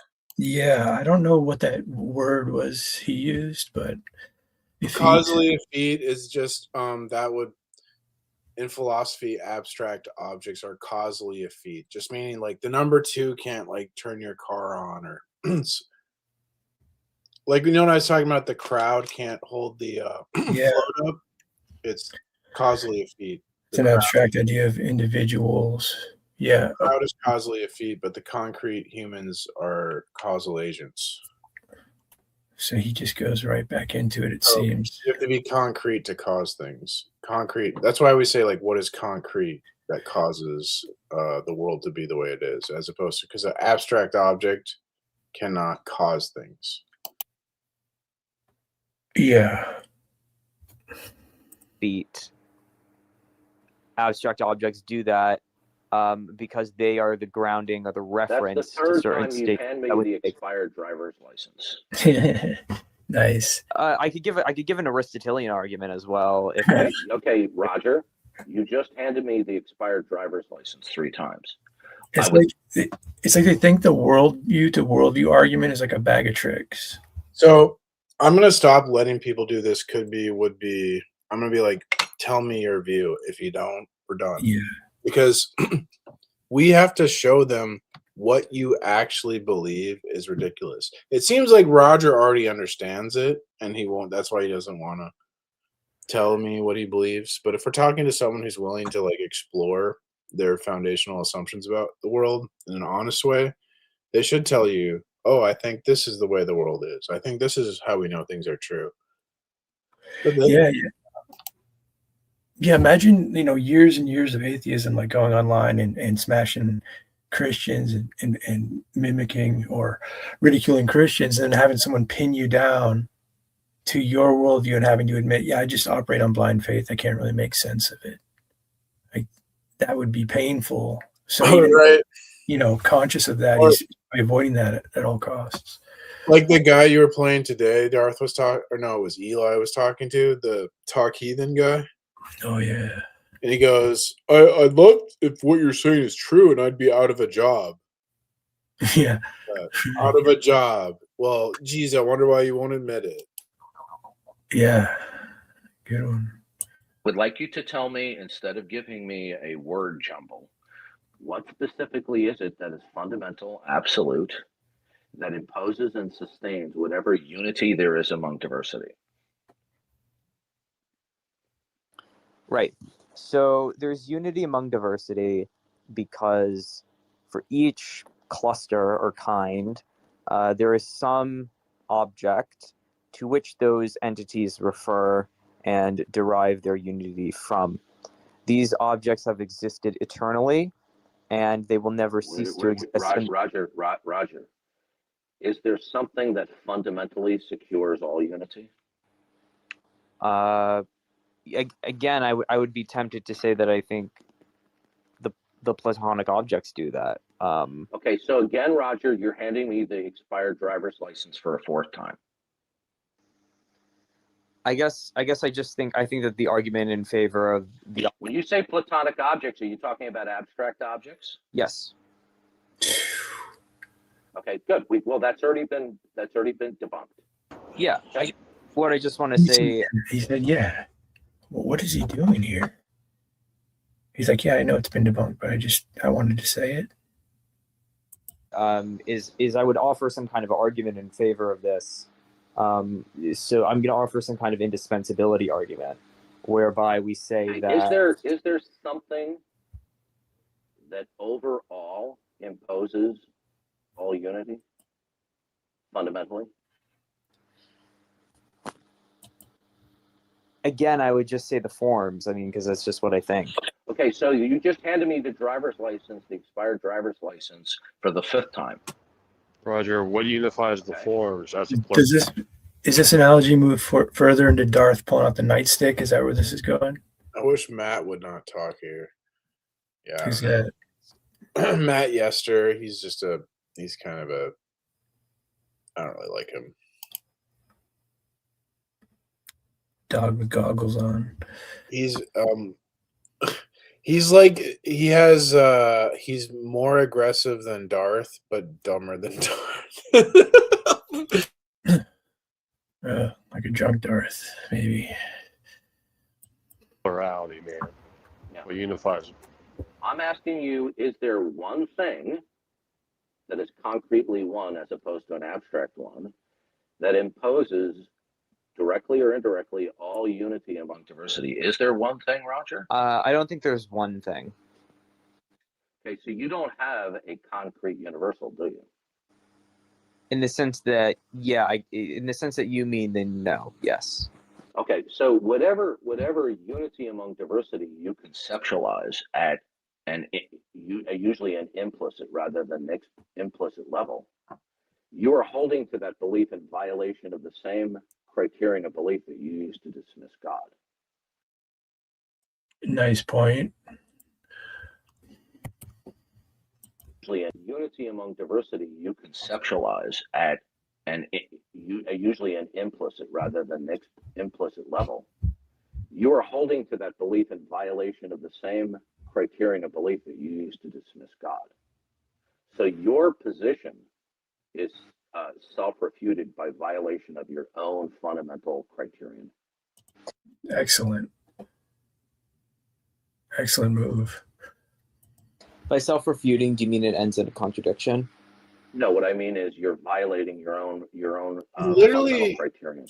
He literally like thoroughly explained why it was self-refuting, and then he Yeah. asked, whatever. Yeah, it's hard to hear. I think it's harder to hear when they're talking about you. You know what I mean? Like, I don't know. you got to be really honest to take that. But yeah, he laid that out nicely. That's what happened to Derek, who you just brought up from Myth Vision with Jay Dyer. Jay Dyer said, by your own standard of what a myth is, your worldview is mythological. Yeah, they act like, oh, human history, because we have science and empiricism. Oh, there's no myth. But if you actually look at what philosophers say, like Quine, he'll be like, well, my belief in the chair I'm sitting in, I have the same epistemic justification for Homer believing in those mythological gods. But I believe the chair, not the gods, because it's more useful for me to believe in the chair. Utilitarianism in a sense. So they don't understand these things. They just go, oh, science got us to the moon. Oh, science gave me an iPhone. Therefore, science miracle. I believe science. It's literally like modern miracles, scientific miracles and stuff. And then they believe it. Yeah. Okay, Roger, why don't you believe in God? I'm agnostic. No, okay, Roger, we've been through this before. Yeah, didn't he already say that he doesn't depend on God for any facts earlier in this conversation? Yeah, that was the whole beginning with Jay Robin was saying you can't be neutral to Jesus. Well, Jesus said you can't be neutral. This is what Jesus said. Well, yeah, right. But you're right. Roger he did it quickly. In the example a few minutes ago, he reverted right back to abstractions and causality, and he's reverting back to agnosticism after saying that no facts are dependent on God, which points to atheism. He came to this debate with Alex Malpass, which got demolished, and then he came with Platonism, which got demolished, and now he has nothing. And so now he's just going to do like sleazy, what do you mean by that? What's the argument for that? Repeat myself over and over again stuff. He's just going to go to sleaze mode now because his two moves failed. Yeah. Or okay, Roger, are you willing right now? Will you affirm the necessity of referencing God as the necessary precondition when invoking proposition and facts? Will you do that right now, Roger? Probably not. No. Okay, so then when you invoke, excuse me, when you invoke facts, you are by choice invoking them without the necessity of referencing the necessity of God. So other than your claim that you're suspending judgment that the existence and non-existence of God is an open question, you've already decided that God... Yeah. Darth's microphone's terrible. I remember he's fixed it now. I know, it's in and out. It's interesting though how you have to do all the work. You bring your worldview, then you have to siphon out their worldview to display to them. It's a lot of work. God's not necessary while hiding behind a verbal costume that you're neutral when you're not. Mm-hmm. Because you're unwilling to invoke the necessity of God. Therefore, when you invoke facts, they are standalone with reference to God until shown otherwise. I actually have a book, and the title of the book is like The Myth of Religious Neutrality or something like that. And basically the idea of the book is that we all have an ultimate commitment about reality, even if you're an atheist. everyone has an ultimate commitment about reality, and that would be your sort of like religious belief, if you will, or your religion. The dogma of the human condition. Yeah, I think Bonson definitely gets into that. So you're not neutral, are you, Roger? According to your definition, I'm not neutral. Yes. No, Roger. Oh, now we're gonna move to a different definition of neutral. Okay, here we go. Now he's got into let's not- total. See, I'm telling you, his two moves failed, so now it's just all rhetorical. Like, Yeah, what do you mean by that? Maybe on Thursdays that's true and stuff like that. right. Let's not play this little game here, okay? You either you will affirm or you will deny the existence of God, or you can make a pretense that you have suspended judgment, right? Sure. That God is an okay. So, are you claiming you're suspending judgment? Generally speaking, yes. Okay, let's examine that claim. Okay. Now, Okay.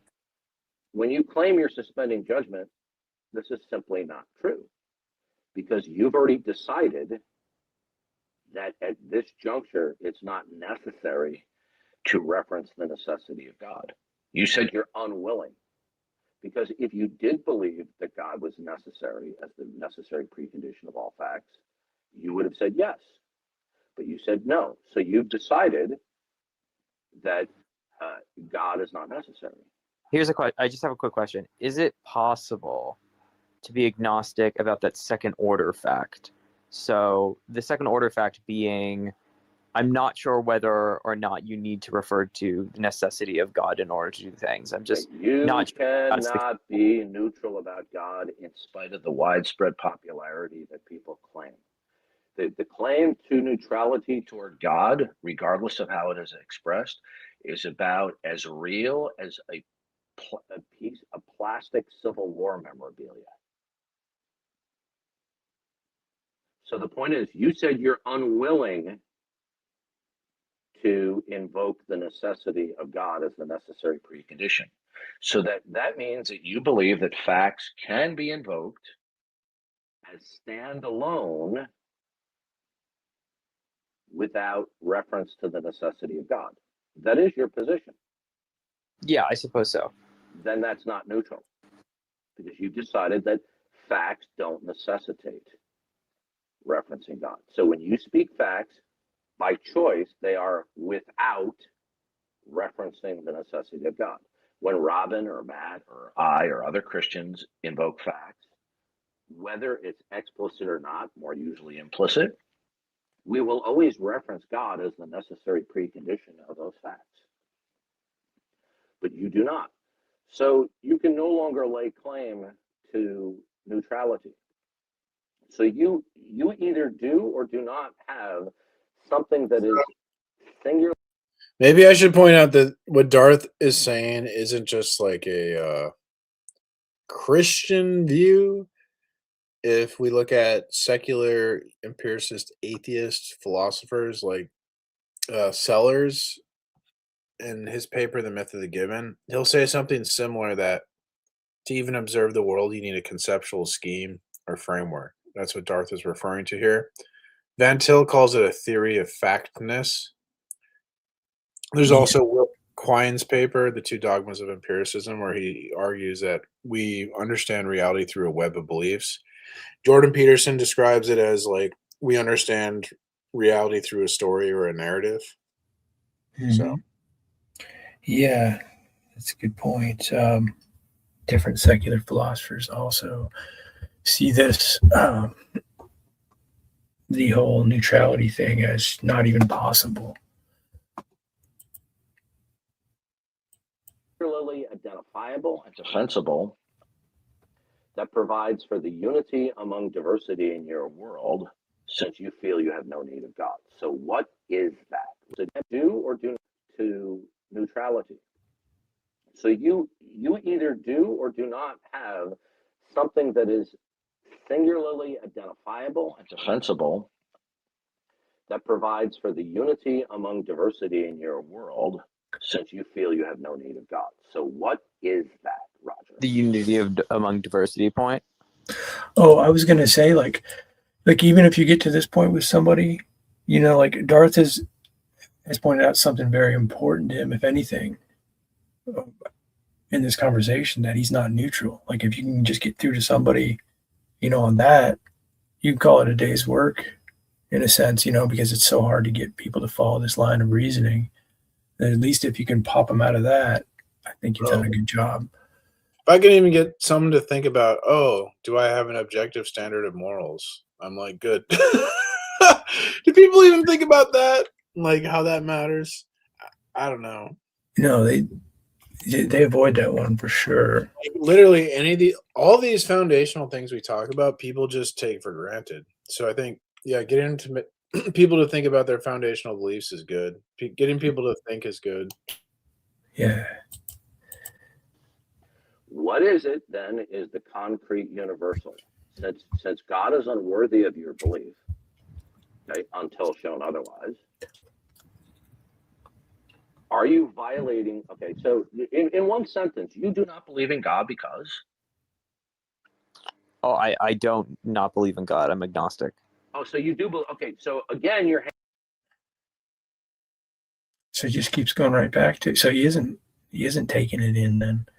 Damn. This is a classic, like a dog returns to its vomit. So a fool repeats his folly like over and over. He's done this. Yeah, he's like, we just went through why you're not agnostic, and then he's like, I'm agnostic.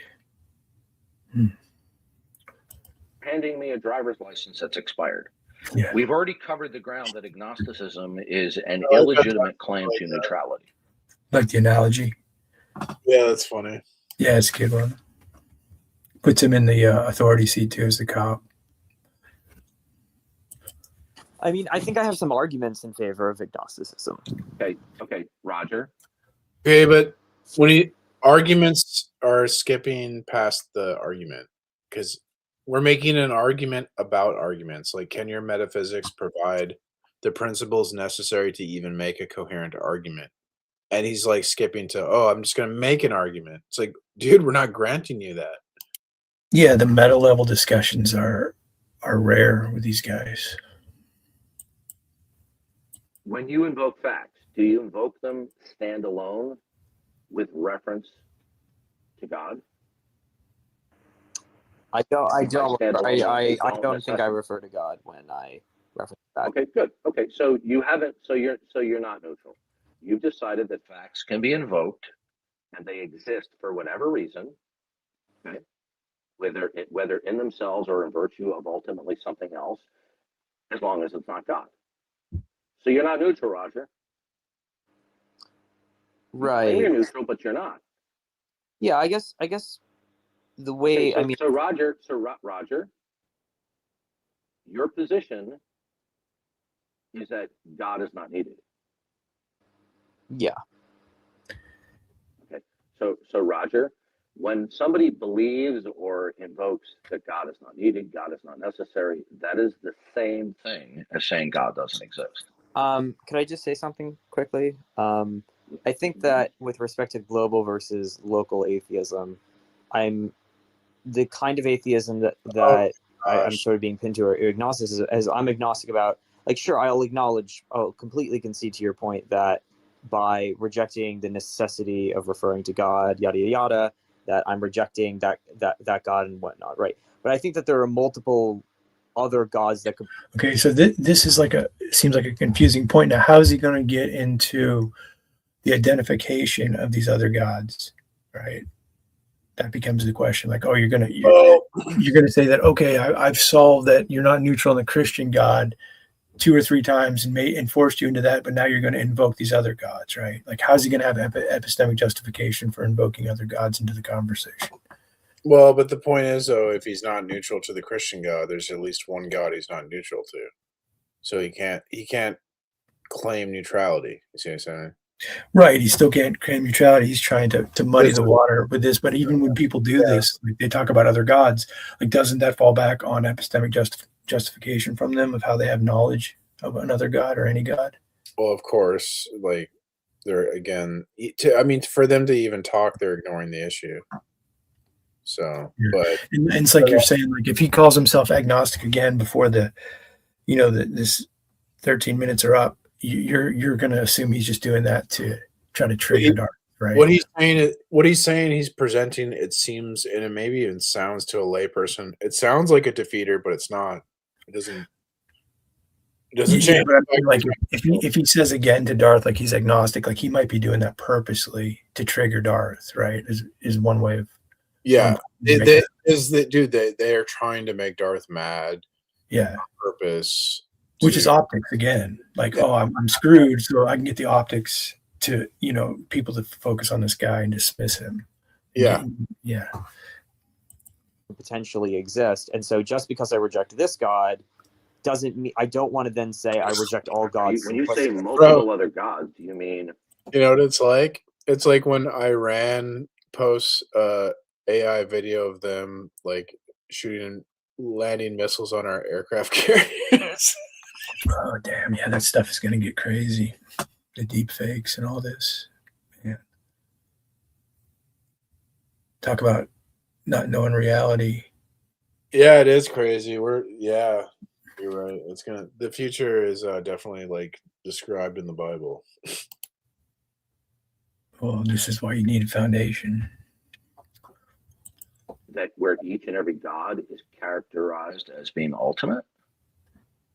Or do you mean that there are gods that are just simply creatures that have greater powers to manipulate reality than human beings? Yeah, what I mean is that global atheism seems to claim that all potential gods do not exist, irrespective of their qualities. Roger, that I reject. Roger, in one simple sentence, you do not believe in God because?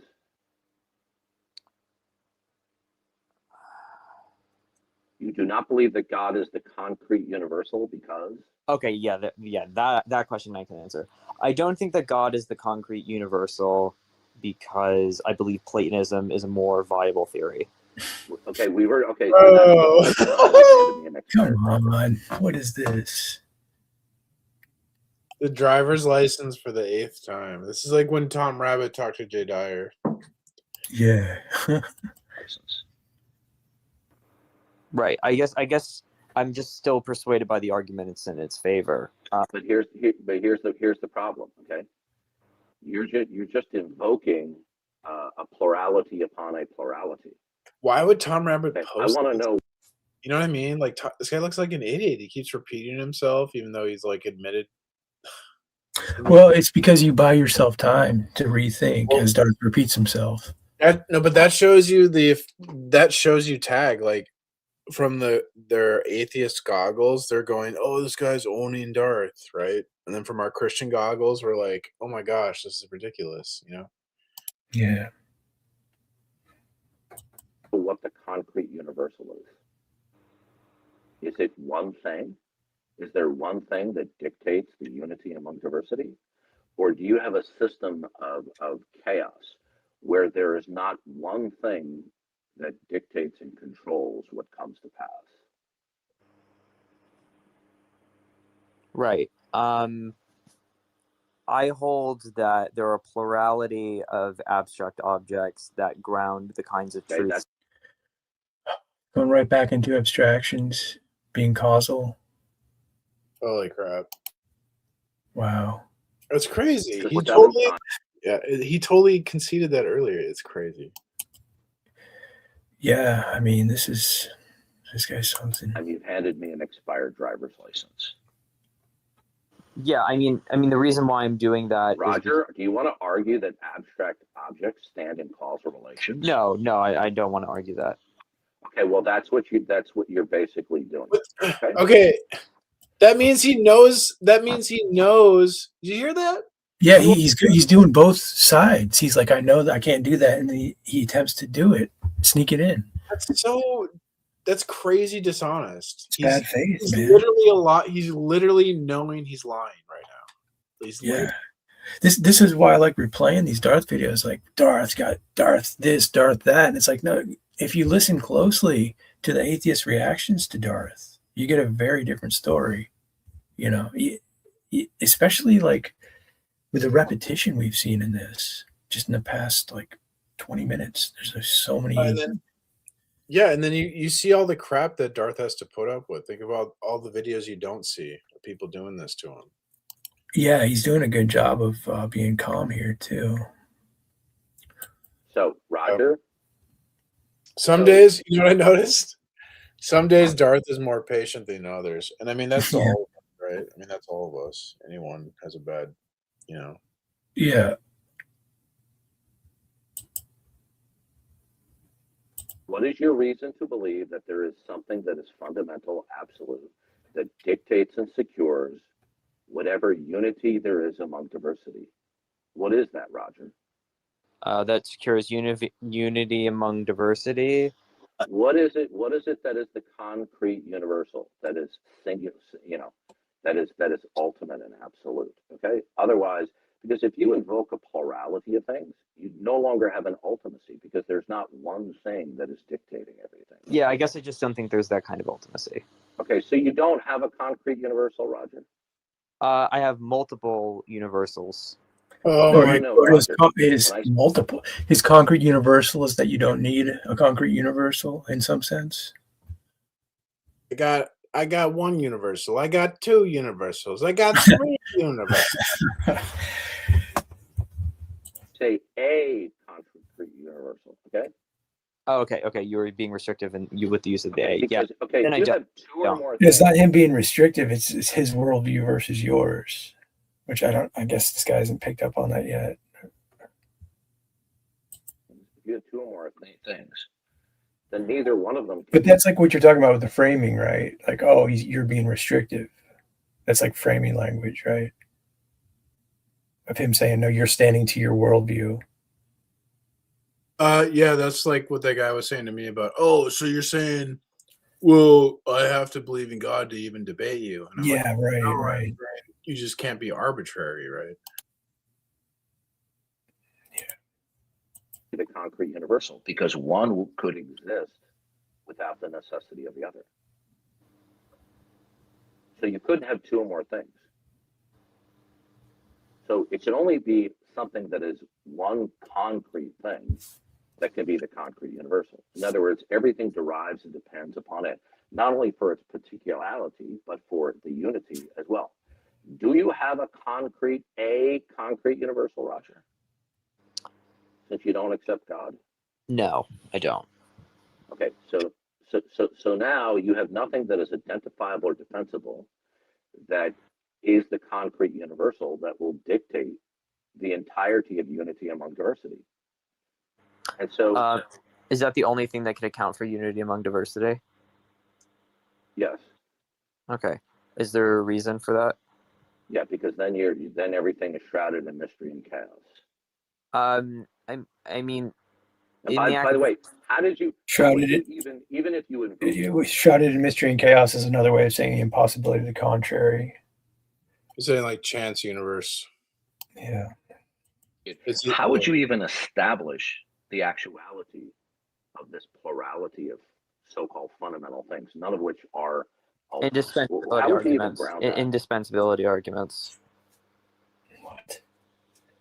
No, that you would just simply being, it wouldn't make it necessarily true when you say indispensably arguments. Well, no. How is it indispensable? Okay. Would it Well, be so dispensable if God exists? So with respect to the indispensability arguments, Would it the be reason dispensable if God exists? would what be dispensable? The dispensability arguments. Could we dispense with that if God exists?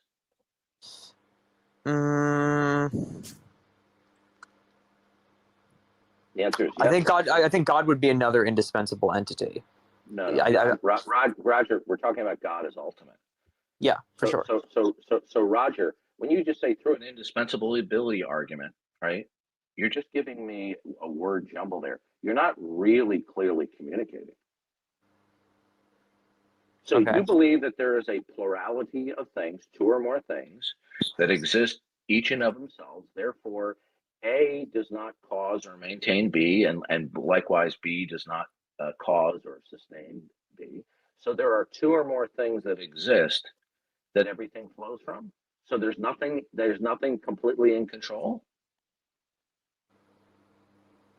So what I like to do here There's nothing.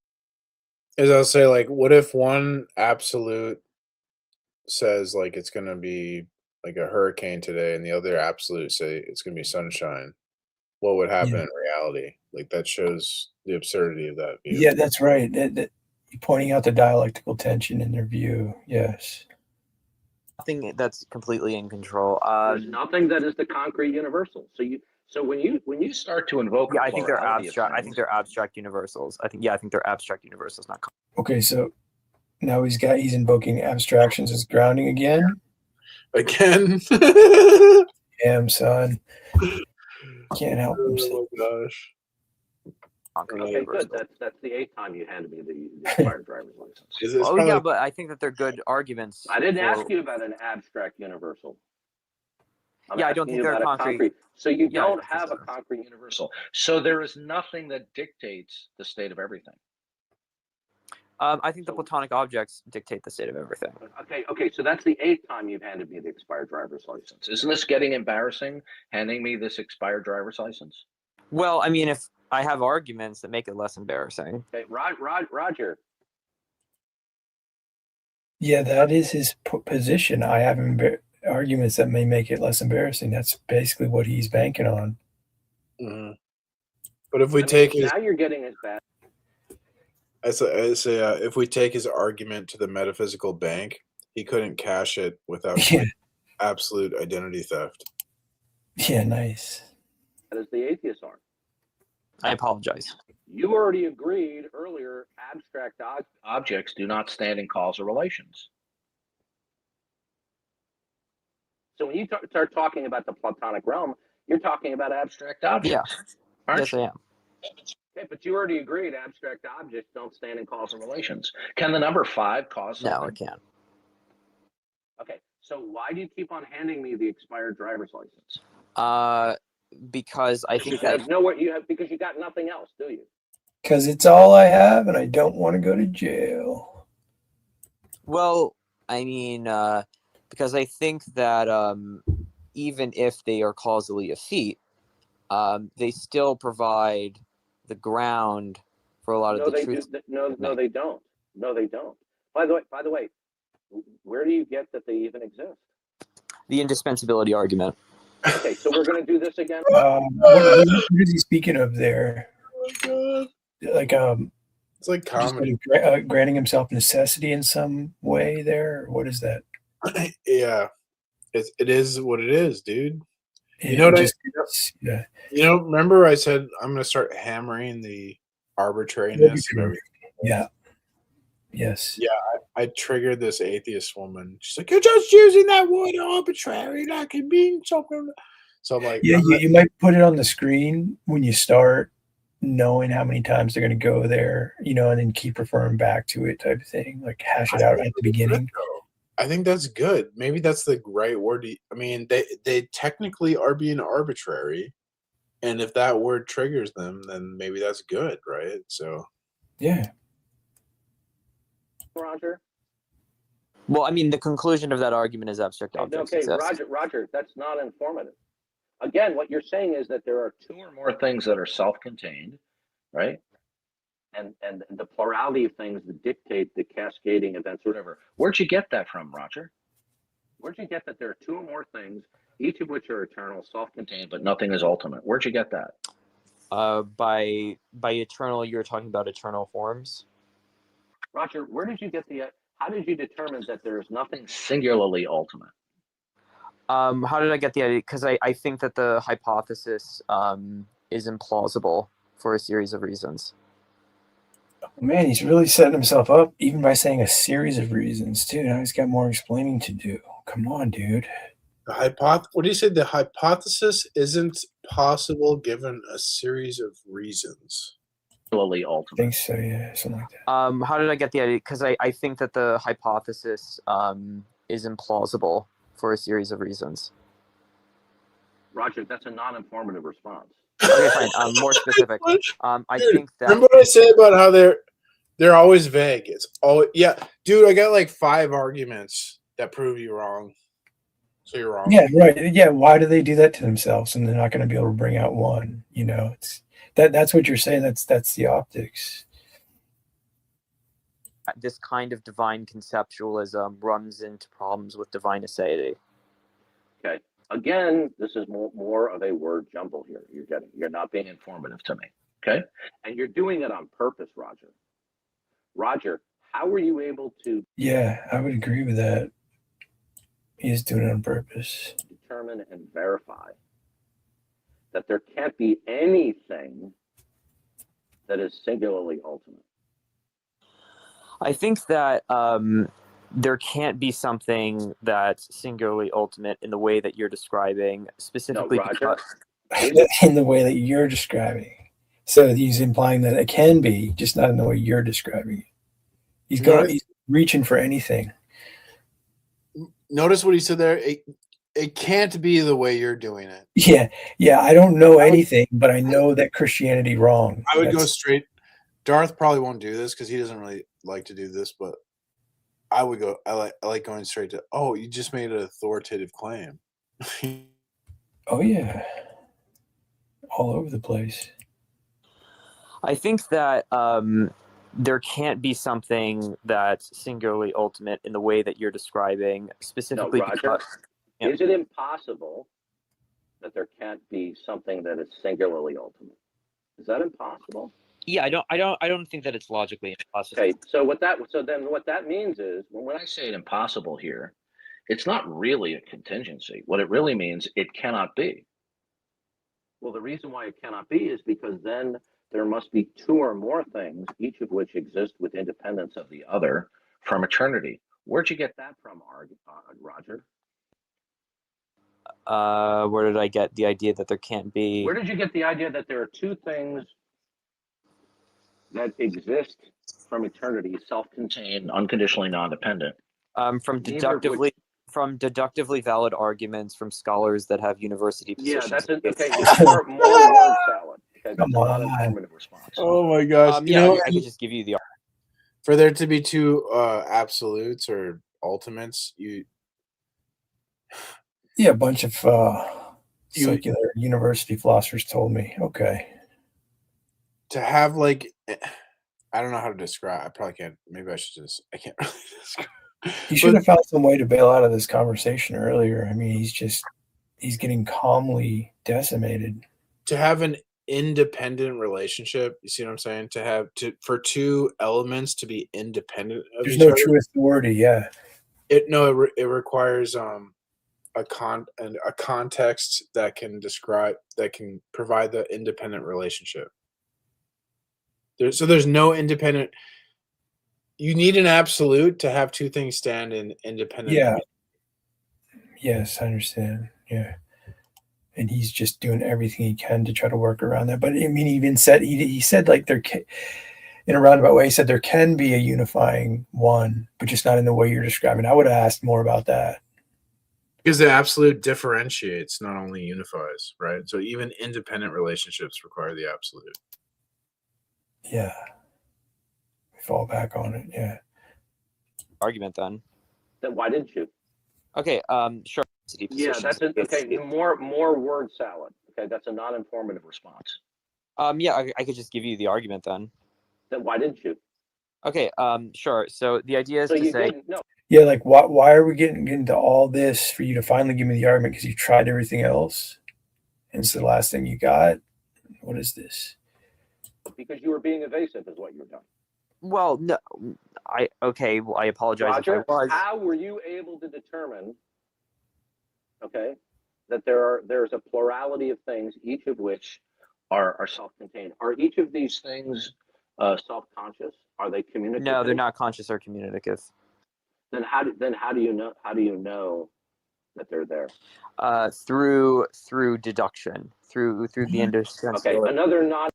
So not like a non-personal sort of epistemological conclusion comes from deduction.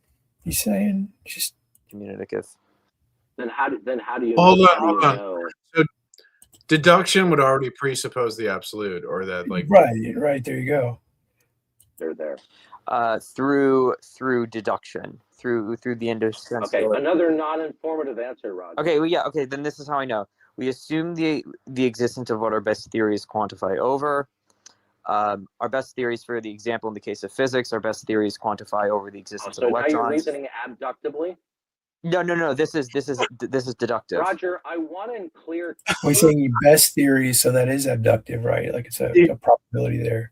the reason deductive arguments can't conclude with the transcendental.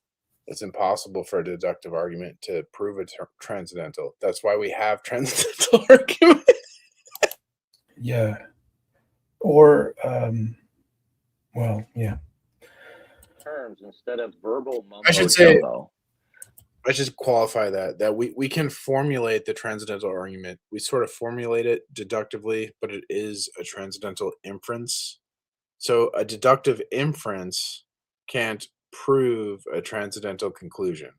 That's one of the things that makes a transcendental argument or inference unique. But when we formulate the argument, we can do it deductively, but it doesn't mean it's necessarily a deductive argument. Like we were saying, you can formulate an argument inductively, but or you could formulate an inductive argument deductively, but that doesn't necessarily mean the argument's deductive as opposed to inductive. I don't know. Well, I think I know what you're saying. Sometimes you can rearrange the premises in the conclusion, right? In a way that, well, maybe I'll put it like so. So deductive arguments, the conclusion is necessarily true, where induction is probable, right? yeah. So when we say modus ponens, if P then Q, that's usually like considered to be like if P then necessarily Q. But if we just change the wording and we say if P then probably Q, then we can make it like inductive, although it has like a sort of deductive form, right? And transcendental arguments are the same way. We can like sort of formulate it in a deductive argument, but it doesn't mean it's a deductive argument. Well, I mean, the transcendental argument itself is also a meta level idea where it's talking about the possibility of any of these arguments. Yeah, it's a metalogical argument. Yeah. How were you able to determine in clear terms that there are two or more things that are self-contained and they exist without the necessity of the other? This is what Darth is bringing up, what I just brought up. To even have an independent relationship, you need an absolute to put that independent to differentiate them. Yeah. How'd you determine that, Roger? In a slogan, because I think that moral facts and mathematical facts exist. We're not talking about that. See, notice how you Bro, what? You determined. I don't even know. He's just trying everything. When did you determine this, Roger? Was it today? Was it yesterday? It was through years of study at the academic level. Okay, so now you're lying, okay? Because you just told me moments ago that you said that Platonic forms were ultimate. But now he's lying. I'm yeah, that's fine, yeah. So now you're lying to me. Well, how? Because now you're saying things that are not Platonic forms are what are self-contained, and that they are the basis of something. Well, I think moral facts are Platonic forms. Okay, so in other words, 1 second it's Platonic forms, which are abstract objects. Moral facts are Platonic. Is that him trying to move into an objective ethic there? I have no idea, dude. I can't follow what that guy is saying. Well, he can't follow what he's saying either. No kidding. No one could. You know? Now you're referring to something that is not an abstract object, but a concrete. What was I referring to? Were you not earlier telling me that abstract objects are what make God unnecessary? I did say that, yes. Okay, but now you're telling me years ago you decided that there were two or more concrete objects that were dictating everything. Did you just say that? Is my mic still on? Yeah. Okay, so you're lying. So you're lying to me, Roger. Well, no, not really. I'm trying to represent myself. Roger, you can't have your cake and eat it too. You're telling me right now, years ago, you determined that there are two or more concrete objects that dictate everything, including unity among diversity. But earlier, you told me that what was ultimate are platonic forms, abstract objects. But now you're telling me it's concrete objects that are what dictate everything. I don't think I ever said concrete object dictated Okay, anything. goodbye, Roger. See you later. Wow, that's kind of painful at the end there, but that was good. Yeah, that was crazy.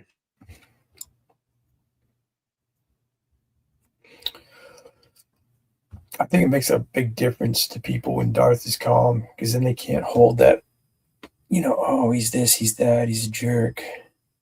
It forces them to listen to him. I mean, I'd like to think that people will try to listen to him, but doubtful that the atheists will listen to him. But I just think when he's being calmer like that, I think it's there's more chance of them listening, is what I would say. There was this like guy on TikTok, and I was like a total jerk to him, and we we disagreed, and it was like total blood sport, right? And at one point he challenged me. He's like, "Okay, give me like an academic paper that supports what you're telling me, right?" And I said, "Okay." And I gave him the paper. And Darth would have probably like stopped talking to this guy, right? But I kept talking to him, and I was a jerk to him. I was insulting him. His name was Mitch the scientist, and I called him Bitch the scientist. Oh, clever. Okay. Not really clever, but Yeah. And he's a gay guy. Oh, And so, but I gave him the citation, and then he actually read it, and then he totally changed his attitude towards me, and then I changed my attitude towards him, and now we're like good friends. really? That's cool. Yeah. Hmm. So you never know, man. Yeah. That's cool. And like he's not a Christian, but I think like intellectually he respects Christianity more than he did before. So Yeah. I like think that's something, right? yeah, one step at a time. I mean, it's not likely you convert somebody in one conversation, but like if you I think even what Darth did earlier, Darth did a lot right there to that guy, but even prior Right. to the end there, he got him to admit that he's not neutral. Like he didn't grasp that. I think like to think about like, oh, how many people did I convert? That's sort of like a worldly mentality, because it's like thinking about like numbers, and really it's like God's plan and obeying God and doing it God's way, not our way. And like all what God wants us to do, to me, I think, is like convict people, and then his grace will work on them later. Like I can't make someone believe in God. God's grace, and their choice. But I can like maybe convict them to think about it, and then that's all. Get them thinking God is going to be the only one that can change their heart. And with the presuppositional method too, you're speaking to people that typically like call themselves highly logical. So like we're working on popping materialist out of materialism, like somebody who's like witnessing and giving personal testimony doesn't really have much of an effect on a materialist. Yeah. But when you start getting into transcendental categories, all the metaphysical assumptions they're bringing into the conversation, at some point, if they're honest and you're doing a good job, they're going to have to go, yeah, this materialism doesn't actually make sense. Now, does that bring them to the Christian God right away? No, but you're taking them, a huge step, helping them take a huge step by having that conversation. And I think a good example is that is like Fatima. So I think whatever happened at, you know what I'm talking about, Fatima? Fatima. I mean, is that the when Mary appeared to the children, and then Like, Oh, yeah, I didn't recognize the term. Okay. so when was that? Like 100 years ago ish. Mary, apparition of Mary appeared to these children, and it was like scientifically studied. And at one point, there was this huge crowd, and they supposedly witnessed the sun do weird things in the sky. The crowd did. And so the materialists say, "Oh, it's a mass hallucination," right? Yeah. Now, I don't think it was Mary because of my beliefs and what the Bible says. I think it was a demon. Personally, I think it was a demon. Hmm. But materialists will say that it's a mass hallucination, and I think that's like absurd, right? Like that all these people witness the sun dancing in the sky and it's a mass hallucination. Like, where does that happen ever? Yeah, like try to put that together in a theory. Like well, even one person hallucinating is hard to understand, but then when you have multiple people seeing the same thing, well, you got something there that's grand. That's Yeah, tricky. it shows you their bias. Yeah, right. That's what a lot of these conversations are. Is you in different examples, like you start to point out biases that are getting in the way of moving the conversation forward.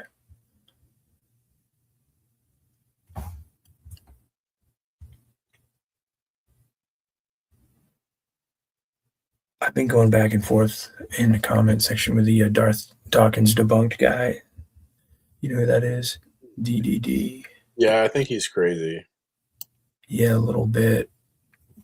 It's funny because I keep pressing him on ethics because he's making these AI voices trying to point out a contradiction. I'm like, okay, well, you might have pointed out a contradiction, but you can't move it forward in an argument without an ethical thrust. He's like, no, I don't provide my ethics. I keep those to myself. And I'm like, dude, how are you going to make a point that someone's doing something wrong, without that? And he's like, oh, I don't need that. It's weird. It's just weird how he thinks about it. Like I can't get through to him for some reason. He just won't let it be. Or it's basically trying to take the neutral position is what it is. He's like, oh, I'm not the one pointing it out. It's just it's there. And well, no, he's saying he's pointing it out, but he's not making an argument. Well, think about like Pharaoh in scripture, right? Like, how many times did Pharaoh need to be demonstrated that, like, you better let my people go or else, right?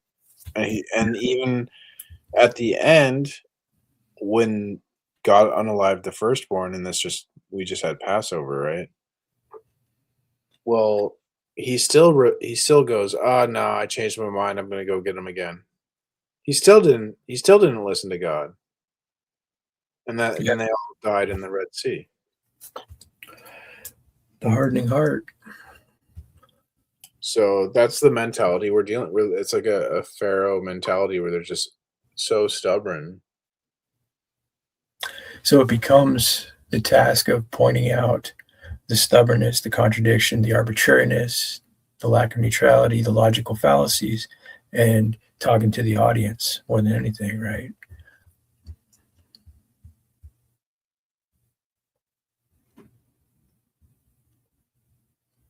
Yeah, I suppose so, yeah. I mean, there can be rare situations where they're really engaged, but like what Darth did right there was great for a keen audience listener. Like, wow, Darth didn't really have to do all that much. I mean, he came prepared, but he just had to keep holding him to the same line of questioning and the same conceptual framework.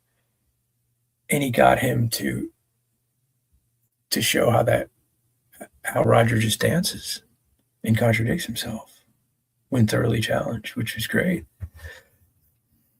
Yep. I thought it was pretty good. Darth was like way more patient than I was. Well, he's much more patient than usual, Darth. Maybe it helped to have those other guys up there supporting him. I don't know. He did eventually kick him because, I mean, how many times did the guy? But, yeah, I mean, I think like we're commanded to love others, which means we want the best for them. So when we're interacting online, how can we show love? Well, one easy way is listen to other people and another thing is to tell them the truth. But I don't think we should also put up with abuse. Like if people are being abusive, I think rebuking people is fine too.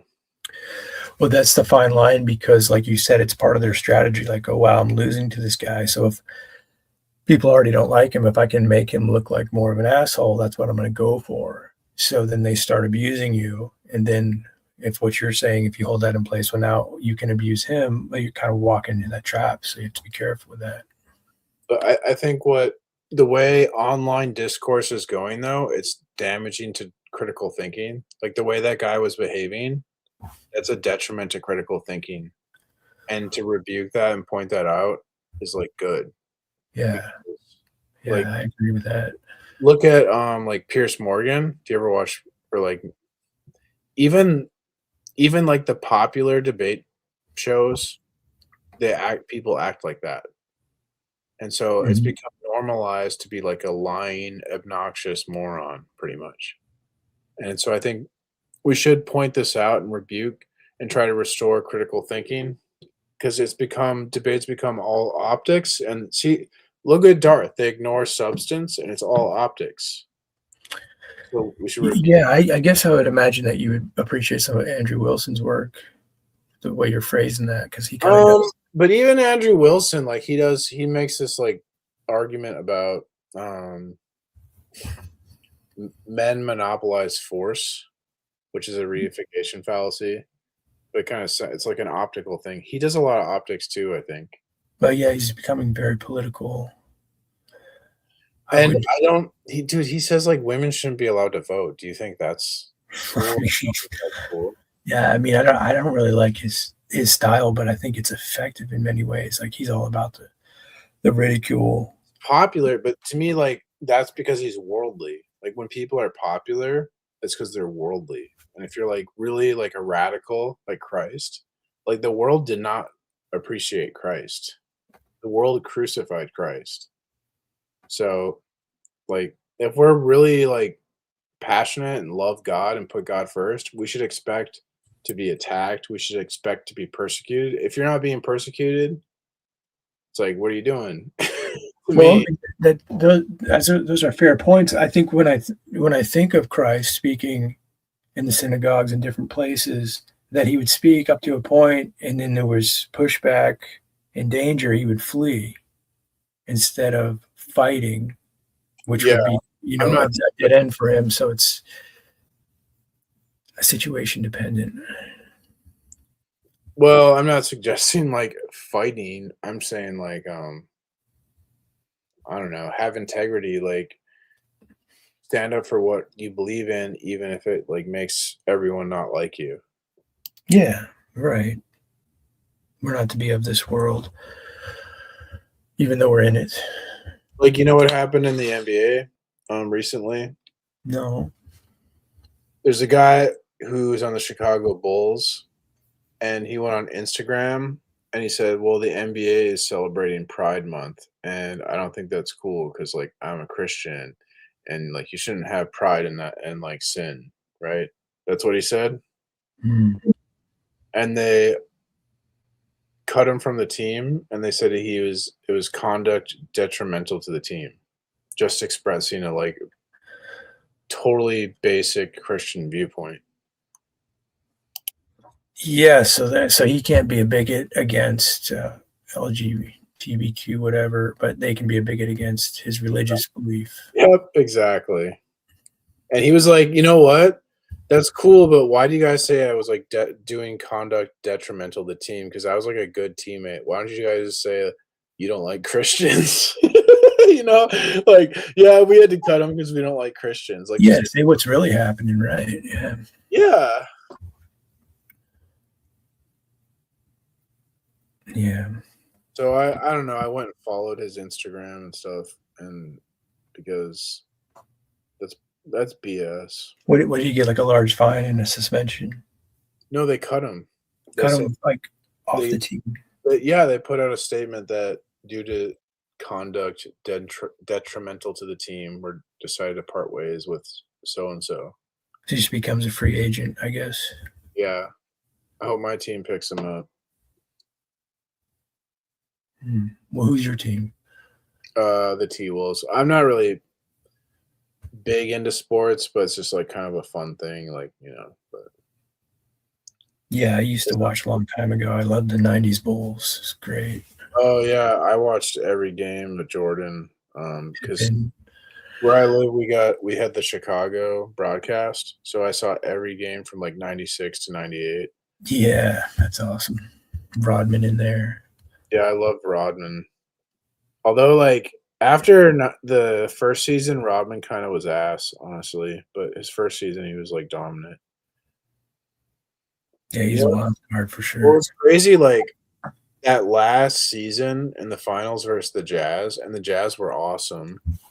And Pippen's back was like broken, and Rodman was kind of washed up at that point. And Jordan just put the team on his back, dude. Jordan was nuts. Well, they had Kukoc and Kerr too, which were key players. Yeah, 3-point I line. remember like Pippen was super injured that series, and he didn't really like couldn't really do a lot, and Jordan had to like basically win by himself. It was crazy. Jordan's crazy. Yeah, it's crazy how he could just pick up the slack and make that happen. LeBron is not Jordan. No. LeBron, I don't like LeBron. Well, he's like definitely really good, but Yeah, there's a different softness to the NBA now. you know what pisses me off about LeBron? He'll be like, "Oh, Black Lives Matter," and then he like ignores all the humanitarian issues in China because he wants to sell sneakers in China. Oh, Chinamen don't matter. Yeah. So All right. What else? Anything on the table here? Any of you guys out in the comment section have any questions? Anything you might want critiqued? I spliced up our video when we were talking, reviewing Eli into like 3 videos that was like 3 hours we did that. I was like, holy crap. Oh, that's a good one. So you put one of them up, and then you're gonna. Yeah, I got Well, 3 parts. I was like, yeah, that's too long. I'll go 3 videos. do you anticipate Tom Rabbit responding to you at all? I don't know. I DM'd him the video. I titled the video like exposing Tom Rabbit's sophism. Yeah, I saw you put that up. Yeah, it'll probably piss him off. He'll probably make a video about how I'm gay or something. That'll do it. That'll teach you. Yeah, well, he's already like, it's like, what is he gonna do? He's already done his worst. So. He's like vengeful like that. He told me that. I think I was on my TikTok live and he was listening, and I just said that he was dishonest. And he goes, "Because you said that, I put up this video embarrassing you. Just because you said that." It's like, what? I can't have an opinion. I don't know. These people are like weird. They want to like control you. That's why I'm free in Christ. Like, I don't. What are you gonna do? Embarrass me? Well, like, I'm a Christian. Like, I don't care. You can laugh at me. I mean, I believe the Earth is 7,000 years old. So a lot of people laugh at me for that. I don't care. Yeah, well, they think it's billions and billions. So good luck with that. Dude, think about like if your value is tied to things that are temporary, like what people think about you, your job, your looks, right? If your value comes from those things, think about the anxiety, you know? Oh, yeah. Be sure that you're worth anything. But if your value comes from Jesus, that's eternal. That's unchanging. You don't have to worry. So Yeah, the vanity's working against all the, yeah. physical things of this world, time itself. You can get to a horrible accident, lose your looks, lose your ability, like overnight. Like people say, well, my purpose in life is like my family. I love my family. Like, well, what if your family dies? I mean, then you have no purpose. See, what's awesome about Christ, I mean, this is kind of like a morbid thing, but I'm just trying to illustrate a point that, like, no matter what happens to you in life, Jesus is like never, he's always there. Like, you can always count on that. Like, there's nothing else like that. What else is like that? Yeah, good point. Everything of this world can be taken from you. Yeah. Jesus is eternal. Yeah. They can never take Jesus from you. Yeah. So that's before I was a Christian. Like, I remember I was like in love with this girl, right? And that was like my world. That was my ultimate, you know? That's dangerous. Yes. Absolute. And then what happens when it doesn't work out? Well, now, like, just total despair and depression. Like, my whole purpose is gone. Yeah. And that's when I found Christ, though. So that was kind of a good thing, I guess. Nice. Yeah.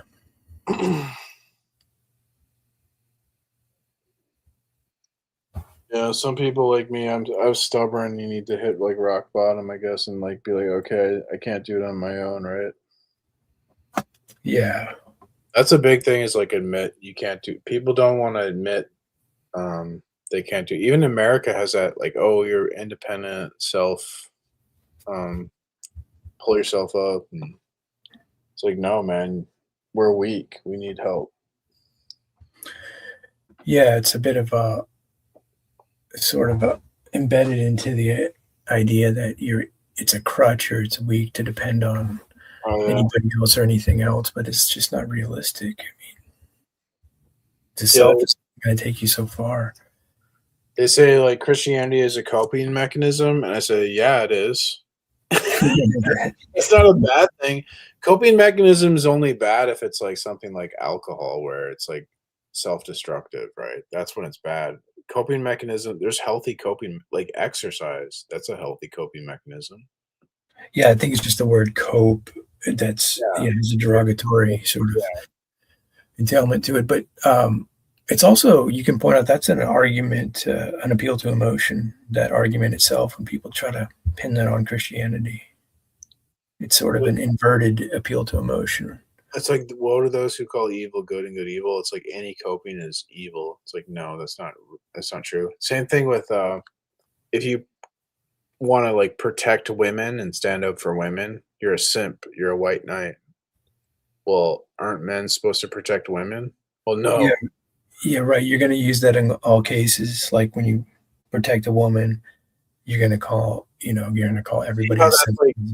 That's destroying what it means to be a man. The world has destroyed what it means to be a man. So real men don't protect women anymore. They attack women. Yeah, it's strange how culture can do that. That's not what the Bible says. But that's how the world is. Because if you try to like defend a woman, you're a simp. You're just doing that so she likes you, or you're a white knight. You know, it's like a negative. And there can be combinations. You could be doing that for personal gain and actually end up successful. Well, sure. You know, I mean, sure, but it's like traditionally men are supposed to protect. That's what it means to be a man. You're supposed to protect women. That's what men. Yeah, you get this rise in feminism, and then they want to deny that, but they really need it. Yeah, so they've destroyed what it means to be a man. Oh yeah, and the whole "what is a woman" obviously bleeds into, well, what is a man? There's just constant and different attempts, multi-directional or dimensional attempts to destroy man. And then women trying to be like men destroy like feminism, or like the truth. Like, I think women are awesome. Like, women represent things like grace, love. Women focus on like little things, which is important because they matter. Men tend to be more big picture. Women represent like the hope of new beginnings because they give birth to new life. Women represent like the best things of Christianity. So I love women, and I want women to be women and men to be men. And it's okay if like some men are feminine and some women are masculine. Like, that's fine. But like, I don't know. It's like the world's gone crazy, you know? Yeah, we don't have to pretend that like we choose our gender and there's no real women. Like, that's just too much. I mean, they're going into the whole idea of like a binary biological reality of men and women and try to blur that. And I mean, if they can get the public to think that women aren't women, like, what can't they do to the public's mind, you know? That's what happens when you deny the absolute truth of Jesus. So Yeah. there's like downstream effects that, well, now there's no absolute truth. Now men can give birth, you know. Well, that's why the ruling class would lean on an atheistic society, because they have no standard of truth, which gives the ruling class the way to make or create the standard of truth, propagate it. Yeah, if there's no truth higher than like human authority, then like we just basically have to listen to like the most powerful person dictate what reality is, what truth is, and then we just obey. Right. So the powerful people knowing that are like, well, yeah, and then we want atheists because that puts us in that position. Yeah. It's really weird what's going on right now. We're seeing this like Islam, Christianity is like there's like all this tension between Islam and Christianity right now. Yeah, I've been paying attention to it, but I know it's out there. And like anti-Semitism has gone off the chain.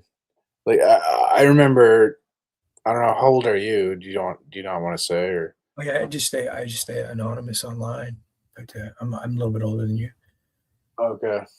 Well, so you remember then when like basically no one was anti-Semitic like in the 90s? Well, I mean, I doubt there was never a time, but it was less spoken of, I suppose. That's what I'm saying. It was like niche, right? Like Yeah. you never see that on mainstream. Now it's like mainstream. And it's weird because it's both like right wing, like you got the right anti-Semitism and then there's the left anti-Semitism. It's like, what's going on? Yeah. But it's kind of weird how that just like came out of nowhere. But it's like, I guess it's like historically repeating itself kind of a thing where that like always seems to pop up in history. Yeah. My pastor said it's because God loves Jews and Israel, and that if Satan can eliminate Israel, he destroys God's plan, or God can't fulfill his promises and stuff. Mm. That's one way to look at it. I mean, there's a high saturation of Jews in Hollywood, stuff like that, though, that make them seem questionable in some ways. I'm not saying not all of them, but you know what I mean. I'm not saying all Jewish people are good. Obviously, I know there's a lot of evil Jewish people, obviously, but like there's still But like there tends to be like an seed of oversaturation in certain positions of power. Oh, I don't really think that's true. Like in Hollywood, which is a huge influence on the entire world. And pornography. Yeah, right. But and media, that's true. But I don't know. There's like there's a whole different like Hollywood industry in China. You know, I don't know. They don't really like. Fox News isn't, or Rupert Murdoch isn't Jewish. There's, I don't know. I mean, I studied stuff like this years ago, but I remember like even in those ideas, like behind those people in higher places, you'll find these unknown Jewish names, like running directing things. But that's what like if you know, they'll say everyone is like a crypto Jew. You know, they'll say like, oh, everyone. Yeah. So I don't really believe a lot of that stuff. I know about like the Rothschilds and I was right like, conspiracies and stuff, but the way I see it, like it's. I honestly think like the system is in power. I don't think there's like a human. I think it's like almost like we're in AI mode already. It's like a robot thing. Well, biblically, we would be fighting like principalities and power, spiritual battle, right? Demons, and then yeah, I think what's happening is like the prophecies in David were like or Daniel were like the 10 horns, and it's like the one world government and. Yeah. 10 regions and yeah, you had like George Bush Sr. and who's that? I'm trying to think of that. The other guy who's talking about the New World Order back in the 80s. I used to be really into, because that's what I was into before I became a Christian. I I used to think Christianity was sort of a conspiracy before I really like gave it an honest chance. Yeah.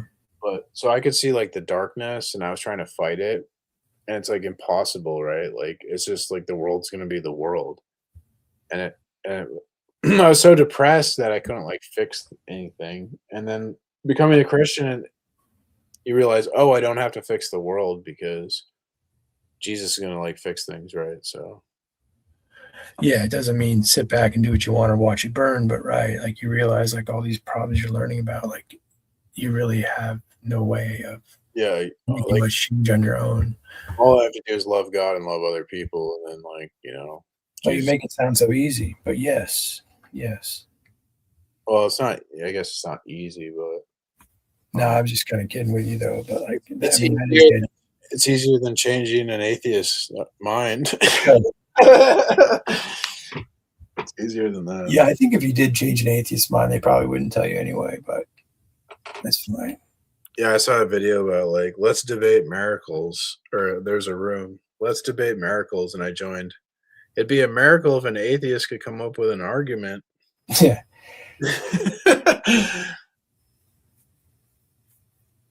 Anyways, man, I'm probably gonna take off. It's getting late here, but it's All right, man. That was fun. yeah. And I'm sure I'll see you again. Yeah, I'll see you around. Have a good night. Take care, bro. All right, well, P Mars is coming around doing critiques, and seems like it might be a regular thing, so that's cool. And I am inviting people to jump on here if they want to join in the critique. And inevitably we'll be challenging each other, but we can try to keep it to the critique. That way, it doesn't turn into me versus you, or the panelists versus one another, as much as asserting your worldview into the critique and giving your perspective on the matter. That's what we're trying to do more. And I see you just popped in there, Tommy. I can't see your comments in my end, but I can see them on the other one. And yeah, that's right. Push the gospel of grace. I've seen you talking about Ace doing that. That's good. That's kind of been your thing. No one can argue with that. Christ died for our sins, was buried, rose on the third day. That's key. Stay with that, brother. It's a good angle for you to stick to. But I don't know. Maybe I'll just play some music and leave the room open. I see that Jay and Dirty there. You guys are going back and forth for a long time. If you guys want to pop in and discuss something, I'll leave you alone. I actually got some stuff I got to take care of, but I can leave the stream running. I won't interfere if you guys want to pop in. So I'll just leave that open. Whoever's out there, room's open. Let me do this in case Tommy wants to pop in.